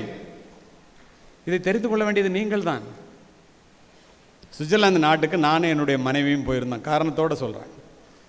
8:03 ட்ரெயின். சுவிட்சர்லாந்தில் பேசிட்டு ஜெர்மனியில் கூட்டம். அடுத்த நாள் காலையில் ஒரு டிக்கெட்டு 44,000 ரூபா, 2 டிக்கெட்டு 88,000 ரூபா. நான் காவல்துறை அதிகாரி, நேரத்தினுடைய அருமையை பற்றி உங்கள்கிட்ட பேசுகிறவன். காலையில் சீக்கிரம் புறப்பட்டுட்டேன். வீட்டில் அழைச்சிட்டு போகிறோம்ல, நேரத்துக்கு புறப்பட முடியுமான்னு உங்களுக்குலாம் தெரியும் தானே. 5 நிமிஷம் லேட்டு. என்னங்க 5 நிமிஷம் தானே இப்படி படுத்துறீங்களே, இது என்ன போலீஸ் ஸ்டேஷனா அப்படின்னு விட்டுட்டேன். வேகமாக நடந்து போனோம். எந்த இடத்துல தங்கி இருக்கிறோமோ அந்த இடத்துலேருந்து ரயில்வே ஸ்டேஷனுக்கு 3 நிமிஷத்தில் போயிடலாம். நாங்கள் 2 நிமிஷத்தில் போயிட்டோம். ஆனாலும் 4 நிமிஷம் லேட்டு. போய் பார்த்தா ட்ரெயின் இல்லை. அப்பா ட்ரெயின் வரலடா அப்படின்ட்டு உட்காந்துட்டோம். ஒரு 6 அடி உயரத்தில் ஒரு சுவிட்சர்லாந்து போலீஸ்கார் வந்தார். Are you a defence person அப்படின்னா. நீ மிலிட்ரிக்காரனான்னு கேட்குறான். நோ ஐ எம் ஏ காப் அப்படின்னு. நான் கமிஷனர் ஆஃப் போலீஸ் என்ன. ஓ ஆர் யூ அன் ஆஷியன் அப்படின்னு கேட்டான். என்னடா அவன் ஆஷியனான்னு கேட்குறான்னு என் ஒய்ஃப் சொன்னாங்க, அவன் கரெக்டாக தான் கேட்குறான், நம்ம கண்டம் விட்டு கண்டம் வந்திருக்கோம் அப்படின்னு. Yes I am an Indian. Why you are unnecessarily wasting your டைம்னா. ஏடா நம்மளே இவன் டைமை வேஸ்ட் பண்ணுறேன்னு சொல்கிறானேன்ட்டு, ஐயோ நான் கரெக்டாக வந்துட்டேயா, உன் ட்ரெயின் நான் வரல, இந்தியாவை விட மோசமாக இருக்குன்னு சொல்லிட்டேன் ஒரு வார்த்தை. உடனே அவன் சொன்னான், டிக்கெட்டை கொடுன்னான். வாங்கி பார்த்தான். கதை இல்லைங்க, நிஜம். டக்குன்னு ஒரு தட்டுனா அதில் சிசிடிவியில் ஓடுது. 4 நிமிஷம் லேட்டாக வந்தியாண்ணா. ஆமாண்ணா. இந்த ட்ரெயின் 1 மணி நேரத்துக்கு 800 கிலோமீட்டர் வேகத்தில் போகிறது. நீ 4 நிமிஷம் லேட்டாக வந்திருக்க. இப்போயே அது பாதி தூரம் போயிடுச்சியா ஜெர்மனிக்கு. வீணாக உட்காந்து வேஸ்ட் பண்ணாதைய நேரத்தை. ட்ரெயின் போயிடுச்சாங்கிறான். 1 லட்ச ரூபா போச்சு. திரும்பி ஒய்ஃபை பார்த்தேன். வேறு என்ன பண்ண முடியும்? சூட்கேஸ்லாம் எடுத்துகிட்டு பக்கத்தில் ஃப்ளைட் இருக்குது, அண்டர் கிரவுண்டில் போனேன்னா அதில் போனால் ஜெர்மனிக்கு ட்ரெயின் போகிற நேரத்துக்கு கூட ஒரு 10 நிமிஷம் லேட்டாக போயிடலான்னு கரெக்டாக சொல்கிறான். அதையும் பெட்டி படுக்கையெல்லாம் எடுத்துகிட்டு ட்ரெயினில் விட்டுட்டு ஃப்ளைட்டுக்கு போகலாம். 2 லட்ச ரூபா டிக்கெட்டு. படியிலேருந்து ஒருத்தர் வேகமாக ஏறினார். என்னடா இவர் எங்கேயோ பார்த்த மாதிரி இருக்குது, தமிழ்நாட்டுக்காரராக இருக்காரு அப்படின்னு நினைக்கும் போது, என்ன கமிஷனர் சார் இங்கே நிற்கிறீங்க அப்படின்னாரு. சார் நீங்கள் என்ன தெரில, ஹைகோர்ட் ஜட்ஜு ஸ்ரீதர்னார். ஏன் இங்கே நிற்கிறீங்கன்னாரு. ஒன்றும் இல்லை சார் அப்படின்னு சொல்கிறதுக்கு வைக்கான். ட்ரெயினை விட்டேன் சார்ண்ணே. இவ்வளவு தானே, நான் ஃப்ளைட்டே விட்டேன்னார். அவர் பொண்டாட்டி பிள்ளைங்களோட நிற்கிறாரு. நம்மளுடைய நேர மேலாண்மை எங்கே இருக்குது? அவர்களுடைய நேர மேலாண்மை எங்கே இருக்குது? காலையிலே படுக்கையை விட்டு யாரெல்லாம் சீக்கிரமாக எழுந்திருக்கிறீர்களோ அவர்கள் வாழ்க்கை என்ற ஓட்டப்பந்தயத்திலே ஒரு அடி முன்னால் வைக்கின்றீர்கள் என்பதை தயவு செய்து தெரிந்து கொள்ளுங்கள். காலில் போட்டிருக்க செருப்பு கடிச்சா எப்படி தூக்கி உதறி எரிஞ்சிருவோமோ, கடிக்கும்போது படுக்கையை விட்டு எழும்போது கண் விழித்தவுடன் படுக்கையை விட்டு எழ வேண்டும். அலாரத்தை 5 மணிக்கு வச்சுட்டு ஓங்கி தலையில் ஒரு அடி அடிச்ச, இன்னும் கொஞ்சம் நேரம் தூங்கலான்னா ஒளிஞ்ச. 3 மணிக்கு எழுபவன் முனிவன், 4 மணிக்கு எழுபவன் ஞானி, 5 மணிக்கு எழுபவன் அறிஞன், 6 மணிக்கு எழுபவன் மனிதன், 7 மணிக்கு எழுபவர்கள் எருமை என்று சொல்லுவேன். நீங்கள்லாம் எத்தனை மணிக்கு எந்திரிக்கிறீங்கன்னு எனக்கு தெரியாது. வாழ்க்கையினுடைய சூட்சுமமே காலையில் சீக்கிரமாக எழுவதில் தான் இருக்கிறது. அருமை நண்பர்களே, தோல்வியை கண்டு துவண்டு விடாதீர்கள். ஆபிரகாம் லிங்கன் அமெரிக்க ஜனாதிபதி ஆவதற்கு முன் அடைந்ததெல்லாம் தோல்விகளே. மின்சார பல்பை கண்டுபிடித்த தாமஸ் ஆல்வா எடிசன் அதை கண்டுபிடிப்பதற்கு முன் 1000 முறை தோற்றார். 1 தடவை 2 தடவை 100 தடவை 200 தடவை அல்ல, 1000 முறை தோற்றார். அப்துல் கலாம் அவர்கள் ஏரோநாட்டிக் என்ஜினியரிங் படிச்சுட்டு ஏர்போர்ட்ஸில் வந்து அப்ளை பண்ணுறாரு. 23 வேலை காலியாக இருக்குது. இவர் மார்க்கு 24வது மார்க்கு. முதல் முறை அடைந்தது தோல்வி. ஏவுகணை, முதல் ஏவுகணை தோல்வி. தோல்வியை படிக்கல்லாக்கி வளர்ந்தவர்களும் உண்டு, வெற்றியின் சுமை தாங்காமல் வீழ்ந்தவர்களும் உண்டு. அது என்ன வெற்றியின் சுமை தாங்காமல் வீழ்றது? Your merits are judged only by the results you have produced, not by the efforts you have taken. நீ ஜெயிச்சாதான் வாழ்க்கையில் உன்னை பற்றி இந்த உலகம் பேசும். தோத்தவனை பற்றி நினைக்கிறதுக்கே நேரம் அந்த உலகத்துக்கு. ஏன்? ஓடுகின்ற குதிரையிலே ஜெயிக்கின்ற குதிரையை பற்றி மட்டுமே பேசுகின்ற உலகம் இது. நீ நிரூபித்தால் அங்கீகரிக்கப்படுவாய், நிரூபிக்காவிட்டால் நிராகரிக்கப்படுவாய். ஜெயிக்கும் வரை அமைதியாக இரு, ஜெயித்த பிறகு அடக்கமாக இரு. முயற்சிக்கு முன்னால் வருகின்ற தயக்கமும் வெற்றிக்கு பின்னால் வருகின்ற மயக்கமும் ஒரு மனிதனுடைய முன்னேற்றத்தை கெடுத்துவிடும். நானே உதாரணம். வெற்றிக்கு பின்னால் வர்ற மயக்கம் ஒரு மனிதனுடைய முன்னேற்றத்தை கெடுத்து விடுங்கிறதுக்கு நானே உதாரணம். எப்படி தெரியுமா? இங்கே பெண்கள் நிறைய பேர் இருக்கீங்க, ஆண்களை விட பெண்கள் நிறைய பேர் படிக்கிறீங்கன்னு நான் கேள்விப்பட்டேன்.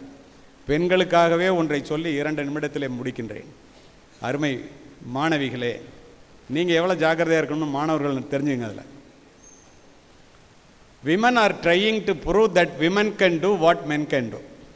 Women were not created to do what men can do. Women were created to do what men cannot do. என்ன அர்த்தம்னா, பெண்கள் ஆண்கள் செய்வதை செய்வதற்காக படைக்கப்பட்டவர்கள் அல்ல.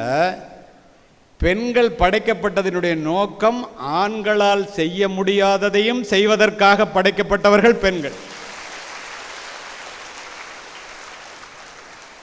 மங்கையராய் பிறப்பதற்கே நல்ல மாதவம் செய்திடல் வேண்டுமம்மா. மனோன்மணியம் சுந்தரனார். பெண்ணுக்கு ஞானத்தை வைத்தான் புவி பேணி வளர்த்திடும் ஈசன், மண்ணுக்குள்ளே சில மூடர் நல்ல மாதர் அறிவினை கெடுத்தார். யார் அந்த மூடர்? ஆண்கள். மாதர் தம்மை இழிவு செய்யும் மடமையை கொளுத்துவோம்.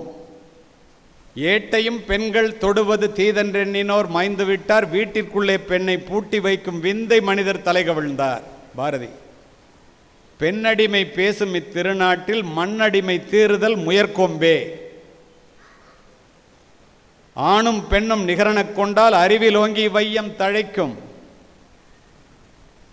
எட்டும் அறிவினில் ஆணுக்கு இங்கே பெண் இளைப்பிள்ளைகான் என்றெல்லாம் பெண்ணின் பெருமையை பேசிய பாரதி, யாதுமாகி நின்றாய் காளி என்று பெண்ணை தெய்வத்திற்கு ஒப்பிட்டான். அதோடு நிறுத்தவில்லை.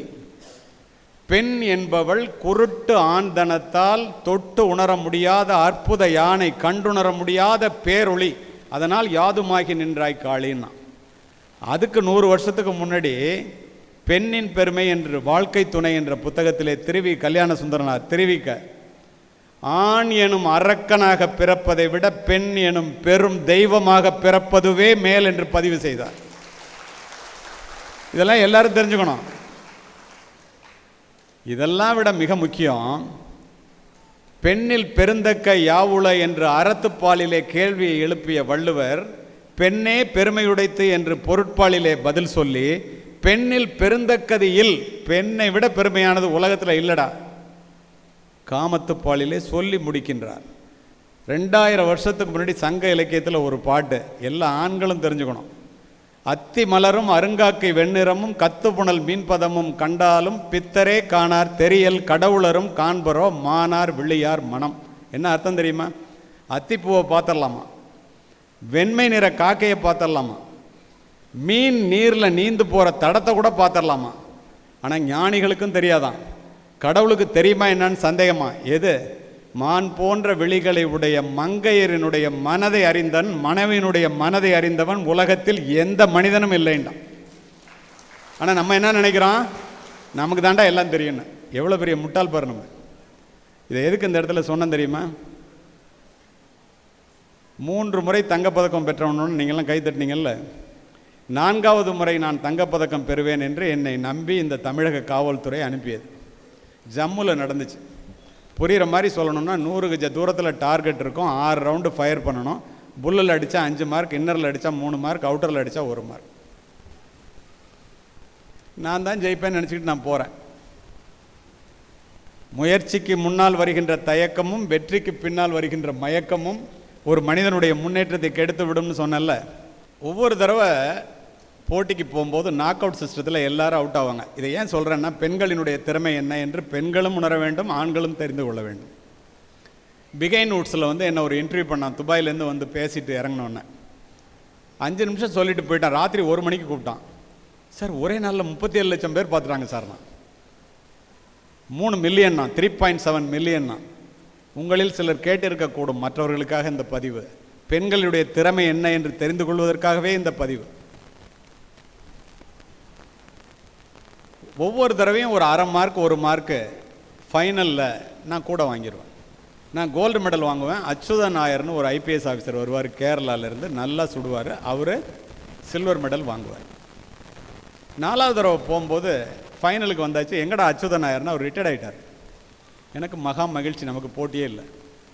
ஒரு 6 அடி உயரத்தில் நான் கேரளாலேருந்து வந்த ஐபிஎஸ் ஆஃபீஸர், என்னோடய பேர் அர்ச்சனா, நான் தாண்டா உன்னோட ஃபைனலில் சுட போகிறேன் அப்படின்னு வந்து நின்றுச்சு ஒரு பொண்ணு. நம்ம 3 தடவை ஜெயிச்சவன் நம்மளால் தோக்க முடியுமா என்ன? இந்த பொண்ணு தோக்க போகுதுன்னு நினச்சிக்கிட்டு டாஸ் போடுவான், அதெல்லாம் வேண்டான்ட்டான். நான் முதல்ல சுடுறேன் அப்படின்னு ஜட்ஜிகிட்ட கேட்டேன். அவர் நீ சுடுன்ட்டார். இந்த பொண்ணும் சுடுன்றுச்சு. 6 ரவுண்டு சுட்டான், 5 ரவுண்டு புல், 1 ரவுண்டு இன்னர். நல்ல ஸ்கோர், நீ தாண்டா ஜெயிப்பேன்னா எல்லாம் வந்து உட்காந்து. அந்த பொண்ணு அங்கேருந்து வந்துச்சு.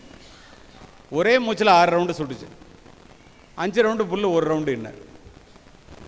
அந்த டார்கெட்டை போய் நான் பார்த்தா என்னுடைய துப்பாக்கி குண்டுகள் துளைத்ததை விட அந்த பெண்ணினுடைய துப்பாக்கி குண்டுகள் துளைத்தது மிகவும் நெருக்கமாக, குரூப்பிங்னு சொல்லுவோம். எனக்கு பயம் வந்துடுச்சு. என்னடா தடவை இந்த பொண்ணு இப்படி சுடுது. ஜட்ஜு சொன்னார் 2 பேரும் ஈக்குவல் மார்க்கு, டாஸ் போட்டுடலாமான்னார். நான் உடனே எஸ்ன்னு. ஏன் தோத்தா டாஸில் தோத்தோன்னு சொல்லிக்கணும். அப்போவே எனக்கு அந்த எண்ணம் வந்துடுச்சு.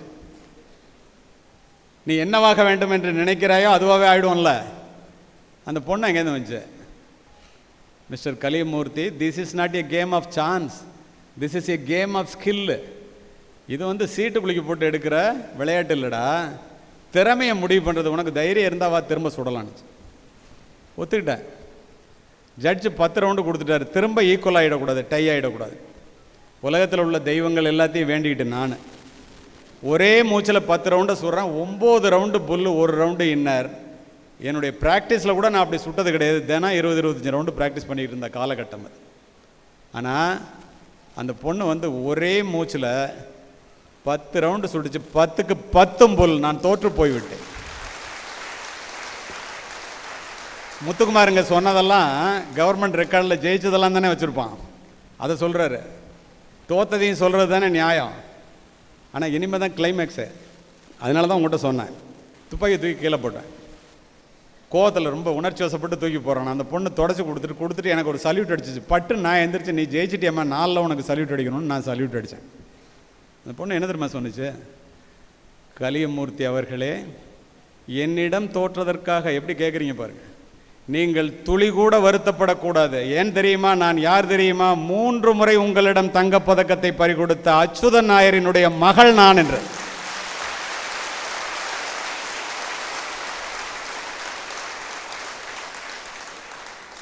வேலைக்கு போங்க,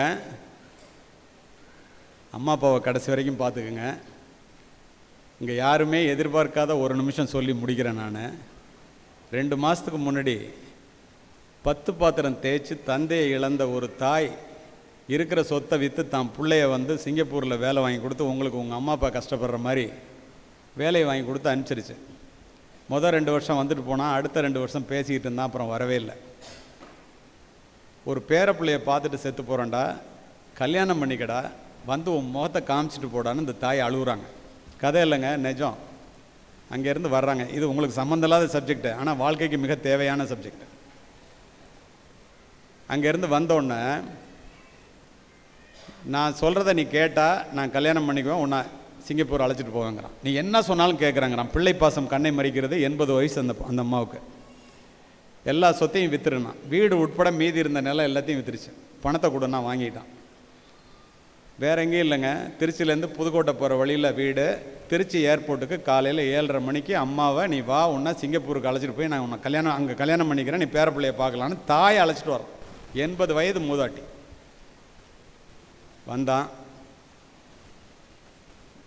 உள்ளே போய் டிக்கெட் எடுத்துகிட்டு வர்றேன்னு உட்கார வச்சுட்டு போகிறான். அந்த அம்மாவுக்கு சிங்கப்பூருக்கு டிக்கெட் அங்கே போய் எடுக்க முடியுமான்னு தெரியாது. அவ்வளோ பேதை பெண். 7:30 மணிக்கு போனால் 12:30 மணி வரைக்கும் வெளியில் வரல. இந்த அம்மா உட்காந்து பார்க்குது. ஏர்போர்ட்டில் வேலை பார்க்குற இமிக்ரேஷன் இன்ஸ்பெக்டர் பார்க்குறான். 5:30 மணி நேரமாக ஒரு அம்மா உட்காந்துருக்கு ஒரே இடத்துல. போய் ஏர்போர்ட் ஆஃபீஸர்கிட்ட சொல்கிறோம், பாவமாக இருக்குன்னு காஃபி வாங்கிட்டு போய் கொடுக்குறாங்க. அந்த அம்மா சொல்லுது, பெத்த மனம் பித்து பிள்ளை மனம் கல்லில், என் பிள்ளை லைனில் நிற்கிறான், கூட்டம் அதிகமாக இருக்குது போல் இருக்கு, இந்த காஃபியை கொண்டு போய் அவனுக்கு கூட பசி தாங்க மாட்டாங்க. பேர் என்னன்னு கேட்டுட்டு போய் சாட்டை பார்க்குறாங்க. 11:30 மணிக்கே சிங்கப்பூர் போய் சேர்ந்துட்டான். அவனுக்கு கல்யாணம் ஆகி ஏற்கனவே 2 பிள்ளை இருக்குது. பெற்ற தாயை ஏமாற்றி விட்டு அத்துணை சொத்தையும் அபகரித்து விட்டு ஏர்போர்ட்டில் நடுத்தருவில் விட்டுட்டு போயிட்டான். ஆட்டோ எடுத்துகிட்டு போய் அந்த அம்மா தன்னுடைய வாழ்க்கையை எப்படி முடித்து கொண்டாள் என்றால் நீங்கள் யாரும் தாங்க மாட்டீர்கள். இதற்காகவோ உங்களை இப்படி படிக்க வைக்கிறார்கள், உங்களுடைய தாயெல்லாம் எப்படி கஷ்டப்பட்டு படிக்கிறாங்கன்னு கைதட்டினீங்களே. தாயிலிருந்து தான் தலைமுறை தொடங்குகிறது. ஒவ்வொரு தாயும் ஒரு வரலாறு. தலைமுறை மாற்றத்தை உருவாக்கக்கூடிய தகுதி படைத்தவள் இந்த உலகத்தில் தாய் மட்டுமே. மாதா வயிறெறிய வாழா ஒரு நாளும் என்கிறார் வாரியார். மாதாவை ஒரு நாளும் மறக்க வேண்டாம், உலக நீதி. அன்னையும் பிதாவும் முன்னறி தெய்வம், கொன்றைவேந்தன். முத்துக்குமார் எங்கள் அம்மான்னு அறிமுகப்படுத்தினார். அவ்வளவு மகிழ்ச்சி எனக்கு. பெற்ற தாயை அழைத்து கொண்டு வந்து இத்தனை பெரிய கூட்டத்திலே அறிமுகப்படுத்துகிறாரே. உண்மையிலே இந்த பையன் நல்ல பையில வளர்ந்துருக்கிறதுக்கு ஒரே காரணம் அவங்க அம்மான்னு அப்போவே நினச்சிட்டு இதை பேசணும்னு முடிவு பண்ணிட்டேன்.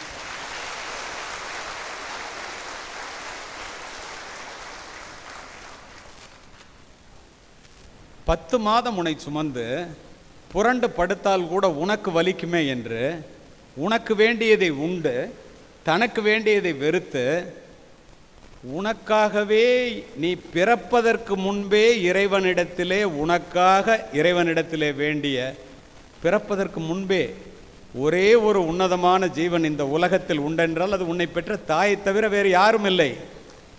இதை கூட புரிஞ்சுக்கலன்னா, என்னுடைய தாயினுடைய காலடியிலே தான் சொர்க்கம் இருக்கிறது. நபிகள் நாயகம், என்னுடைய நல்ல குணங்கள் எல்லாவற்றுக்கும் காரணம் என்னை பெற்றெடுத்த தாயே ஆபிரகாம் லிங்கன். நீங்கள் சூடிடும் மணிகள் அவர்கள் வியர்வையின் துளிகள்.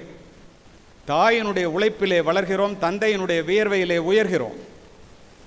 ஓலை குடிசையிலே ஒழுகும் மழை நீரை குழந்தை மேல் படாமல் காப்பதற்காக ஒவ்வொரு தாயும் தன்னுடைய உடலை கூடாரமாக்குகிறாள். நாம் நனைந்திருப்போம் மழை நீரால் அல்ல, தாயினுடைய கண்ணீரால். தாயை போற்றி வீழ்ந்தவனும் இல்லை, தாயை தூற்றி வாழ்ந்தவனும் இல்லை. தயவு செய்து மனதிலே பதிய வைத்துக் கொள்ளுங்கள். கொஞ்சம் வேலைக்கு போயிட்டா நான் யார் தெரியுமா? அம்மாட்ட. நீ யாரு? உன்னுடைய உடலிலே ஓடுகின்ற இரத்தம், சதை, உயிர், உடல் அத்துணையும் அந்த பெற்றோர்கள் போட்ட பிச்சை என்பதை கடைசி வரை மறந்து விடாதீர்கள். அதானே உண்மை. கண்ணை விளக்காக்கி கையை தொட்டிலாக்கி இரத்தத்தை பாலாக்கி வளர்ப்போள் உன்னுடைய தாய். உண்டாக்கி பாலூட்டி வளர்த்த தாயை உமையவள் என்று உணரீரோ, உணர்ச்சி கட்டீர் என்பான் பாரதி. உண்டா இல்லையா? யோசித்து பாருங்கள். தாய் தாண்டா தெய்வம்டான். கண்ணால் பார்க்கின்ற தெய்வம் தாய். தாய் அசல், தெய்வம் அதன் நகல் என்பேன். தெய்வத்தை நாம் நேரில் பார்த்ததில்லையே. நேரில் பார்க்கின்றவள் தாய் தானே. பூமிக்கு அடியிலே இருக்கின்ற நீரானது கிணற்றின் மூலம் முகம் காட்டுவதைப் போல, பசுவினுடைய உடலிலே இருக்கின்ற பாலானது மடிக்காம்பின் மூலம் சுரப்பதைப் போல, இறைவன் ஒவ்வொரு வீட்டிலும் இருக்க முடியாது என்ற காரணத்தினால் தாயை படைத்தான். கோடிக்கணக்கான யூதர்களை கொன்று குவித்த ஹிட்லர் கூட இரண்டாம் உலகப் போருக்கு பின் தன்னைத்தானே துப்பாக்கியால் சுட்டுக்கொண்டு இறக்க வேண்டும் என்று நினைத்த போது தாயினுடைய புகைப்படத்தை மார்பிலே வைத்தபடி சுட்டுக்கொண்டு இறந்து கிடந்தான் என்கிறது வரலாறு. இதே பூம்புகாரிலே சோழ பேரரசனுக்கே கடன் கொடுக்கும் அளவிற்கு பணக்காரர் பட்டினத்தார். அத்துணை சொத்தையும் தூக்கி எறிந்துவிட்டு துறவு கோலம் பூணுகின்றார். மக்கள் மறிக்கின்றார்கள், கவலைப்படவில்லை. மனைவி மறிக்கின்றால் கவலைப்படவில்லை. பெற்ற தாய் வந்து நிற்கின்றாள், அப்படியே நின்றார். தாயே, உன்னுடைய கருத்தை நான் தெரிந்து கொண்டேன். உன்னுடைய ஒரே பிள்ளை நான். உனக்கு ஈமக்கிரியை செய்யாமல் இந்த பட்டினத்தான் பூம்புகாரை விட்டு போக மாட்டான். இது சத்தியம் என்று சத்தியம் செய்து கொடுத்தவர் சத்திரத்திலே தங்கி பிச்சை எடுத்து உண்டார். தாய் இறந்த செய்தியை கேட்டு பதறியடித்து சுடுகாட்டிற்கு ஓடிய பட்டினத்தார் தாயினுடைய உடலை பச்சை வாழை மட்டையிலே வைத்து ஞான நெருப்பால் எரித்து உருகி உருகி பாடிய பாடல்களில் 4 மட்டும் பதிவு செய்து முடிக்கின்றேன். தமிழ் நல்லா புரிஞ்சுக்கிறீங்க. 2 திங்களாய் அங்கமெல்லாம் நொந்து பெற்று பைகளன்ற போதே பரிந்தெடுத்து செய்ய 2 கைப்புறத்திலேந்தி கனகமுளை தந்தாளை எப்பிறப்பில் காண்பேனினி. பெற்று வளர்த்து பாலூட்டி சீராட்டி வளர்த்த தாயே, செத்து போயிட்டிய உன்னை எப்போ பார்ப்பேன். முந்தி தவம் கிடந்து 300 நாள் அளவும் அந்தி பகலாய் சிவனை ஆதரித்து தொந்தி சரிய சுமந்து என்னை பெற்ற தாயார் தனக்கோ எரிய தளல் மூட்டுவேன். அம்மா மேலே எப்பற நெருப்ப வைப்பேன். வட்டிலிலும் தொட்டிலிலும் மார்மேலும் தோல்மேலும் கட்டிலிலும் வைத்தென்னை காதலித்து முட்டை சிறகிலிட்டு காப்பாற்றும் தாய்க்கோ விறகிலிட்டு தீ மூட்டுவேன். விறகுல கூட நெருப்பு வைக்க முடியாதுடா, உள்ள அம்மாலாம் இருக்கு. அரிசியோ நான் அம்மா கொஞ்சிறாங்களாம் பிள்ளைய. அரிசியோ நான் இடுவேன் ஆத்தாள் தனக்கு, வரிசையிட்டு பார்த்து மகிழாமல் ருசியுள்ள தேனே அமிர்தமே செல்வத் திரவிய பூ மானே என்று அழைத்த தாய்க்கு அள்ளி இடுவது அரிசியோ கொள்ளிதனை வைத்தேனோ கூசாமல். முன்னை இட்டத்தை நிறைய பேர் கண்ணை துடைக்கிறீங்க, நான் பார்க்குறேன். எது நெகிழ்வானதோ அதுவே மகிழ்வானது. முன்னை இட்டத்தை முப்புறத்திலே, பின்னை இட்டத்தை தென்னிலங்கையில், அன்னை இட்டத்தை அடிவயிற்றிலே, யானும் இட்டத்தை மூழ்க மூழ்கவேன்னர். நினச்சி பாருங்க, ஒரு தாய் எப்படிப்பட்ட உயிர். எப்படியெல்லாம் நாம் புறம் தள்ளி விடுகின்றோம் வேலை கிடைத்த பிறகு. ஒருபோதும் அந்த தவறை செய்யாதீர்கள். 360 பயணிகளை சுமந்து கொண்டு ஒரு விமானம் மத்தியதரை கடலிலே 35,000 அடி உயரத்திலே பறந்தது. ஒரு மாதத்திற்கு 2 வெளிநாடுகளுக்கு சென்று உரை நிகழ்த்து போவோம்னா நடந்தது என்ன தெரியுமா? திடீரென்று வெடிச்சத்தம், புகை மண்டலம். காக்பிட்டிலிருந்து பைலட் வந்து என்ஜின் ஆஃப் ஆயிடுச்சுங்கிறான். கதை இல்லை, நிஜம். மரண ஓலம். துணை விமானி மட்டும் விடாமல் முயற்சி பண்ணுறான் என்ஜின் ஆன் பண்ணுறதுக்கு. புவியீர்ப்பு விசையில் ஆடி ஆடி கடலில் உழுவுறதுக்கு விமானம் வந்துட்டு இருக்கு. 360 பேர் உள்ள, எல்லா நாட்டுக்காரனும். 20,000 அடி 10,000 அடி. திடீர்னு துணை விமானி கத்துறான், க்ரீன் லைட் எரியுதுன்னு. விமானி காக்பிட்டுக்குள்ளே போய் உட்கார்றதுக்கு முன்னாடி சொல்கிறான், எல்லோரும் லைஃப் ஜாக்கெட்டை போட்டுங்க, கடலில் உள்ள போகிறோம், கொஞ்சம் நேரம் மிதப்போம், உதவி வந்தால் பிழைப்போம், இல்லைன்னா சாவோங்கிறான். எப்படி இருக்குன்னு பார்த்துங்க. லைட் எரியுதுன்னு உள்ளே போய் ஆன் பண்ணுறான், என்ஜின் ஆன் ஆகிடுச்சு. தண்ணீரை தொட இருந்த விமானத்தை மீண்டும் மேலே ஏற்றி எமர்ஜென்சி லேண்டிங்னு பக்கத்து நாட்டில் தரையிறக்கிறான். எல்லாரும் உயிரை கையில் பிடிச்சிட்டு வெளியில் வரும்போது பத்திரிகை துறை நண்பர்கள் கேட்குறாங்க, இறப்பினுடைய விளிம்பை தொட்டு விட்டு வந்தீர்களே, கடைசியாக என்ன நினச்சிங்க? ஒருத்தன் நாட்டை சொல்கிறான், வீட்டை சொல்கிறான், பேங்க் பேலன்ஸை சொல்கிறான், மனைவியை சொல்கிறான். என்னுடைய பிள்ளைகளுக்கு இன்னும் வேலை கிடைக்கவில்லை, என்னுடைய பெண்ணுக்கு இன்னும் திருமணமாகவில்லை, என்னுடைய பிள்ளைகளை அனாதையாக விட்டுவிட்டு நான் இறக்கப் போகிறேனே, என்னை பற்றி கவலைப்படவில்லை, என் பிள்ளைகளை பற்றி நான் கவலைப்பட்டு இறக்கப் போகிறேனே என்று கதறி கதறி அழுத 11 பேரும் இந்திய தந்தைகள் என்பதை மனதிலே பதிய வைத்துக் கொள்ளும்.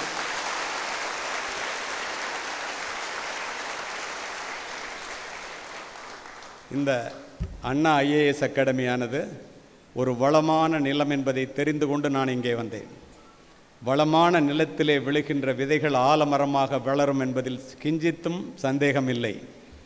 விதைத்தவன் உறங்கினாலும் விதைகள் உறங்குவதில்லை.